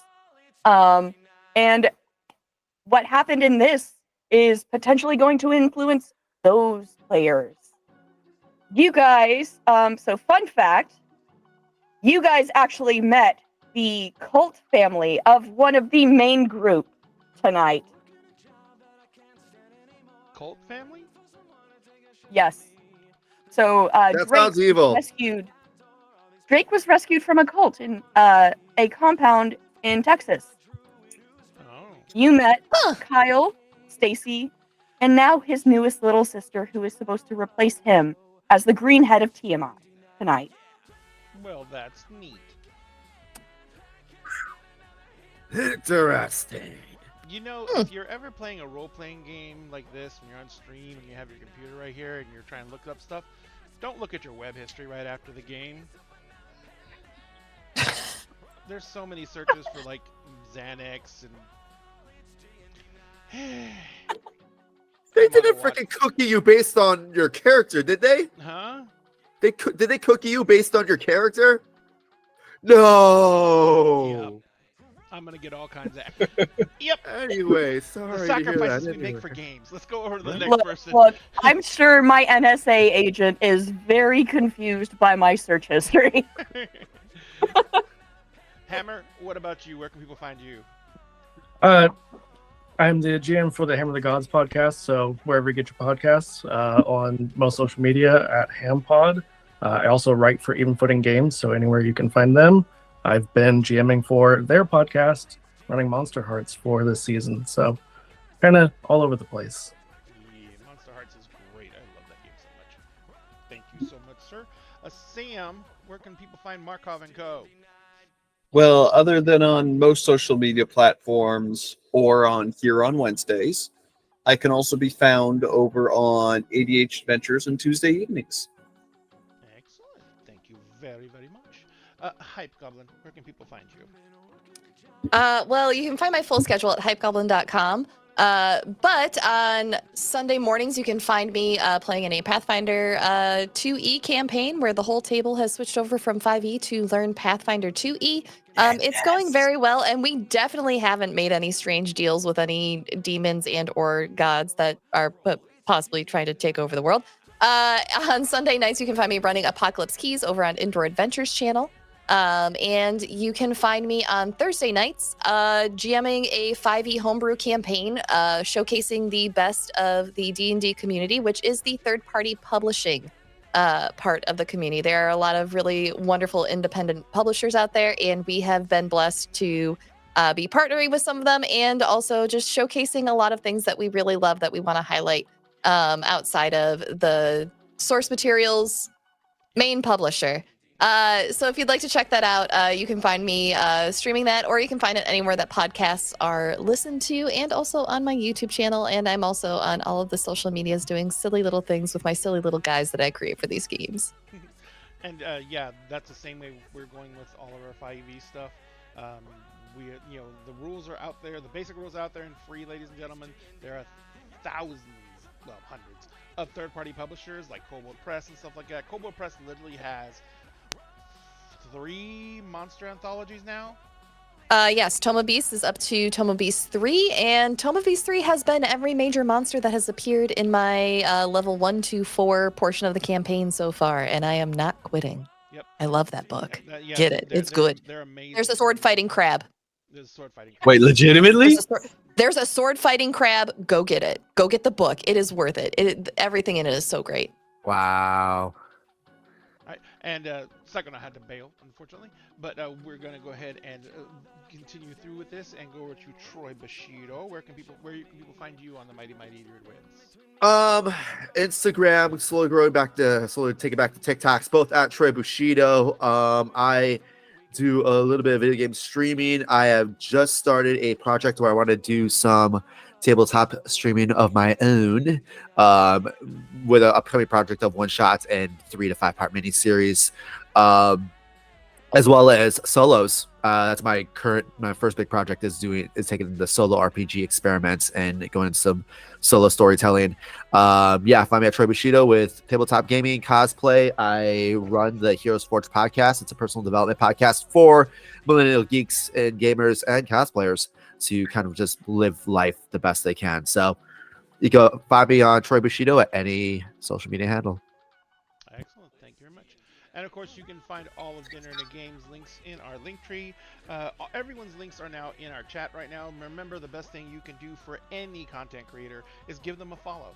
I mean, you don't have to you don't have to subscribe if you can't do it right now or anything like that, but giving them a follow lets them know that the work that we do, which we do no matter what, because we enjoy doing, this is a hobby of ours and it's our passion, so we would do this no matter what.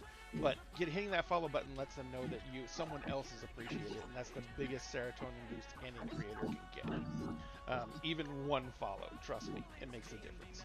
So, right now, what we're going to do is I'm going to try and find someone for us to raid, but while I do that, you guys can chill out, listen to some weird music that I put into the hold screen, and when we get there, make sure you let them know that Dinner and a Game sent you, make sure you let them know that you appreciate them making content, and if you can, refresh your screen, because their analytics will be helped if they get a fresh view rather than one from a raid, and we appreciate you all for having stuck around so long and dealing with all of our technical issues, and we hope to see you guys again. Lyssa, when are you doing the next one? The 14th, same time of night. Gotcha. So 9 p.m. on the 14th. Yep, so we're going to have another one on the 14th, and if you can't be there for that one, just keep on looking for the Doctors Without Borders logos going around and other podcast streams and everything like that, so you can be in as many as you can and help out as much as you can, or just promote friends who are doing it. Do whatever you can to promote this. This is an incredibly worthy cause, and we want to see it. It's already succeeded. We want to see it excel. So thank you all so much for your time tonight, and I hope you all have a great, great night and a great, great weekend. And we are going to see you guys in about 2 or 3 minutes in another stream. So we'll say what we're going to raid when chat in just a minute. So thank you guys very much. Have a good night. Bye-bye. Bye. Do the things and do the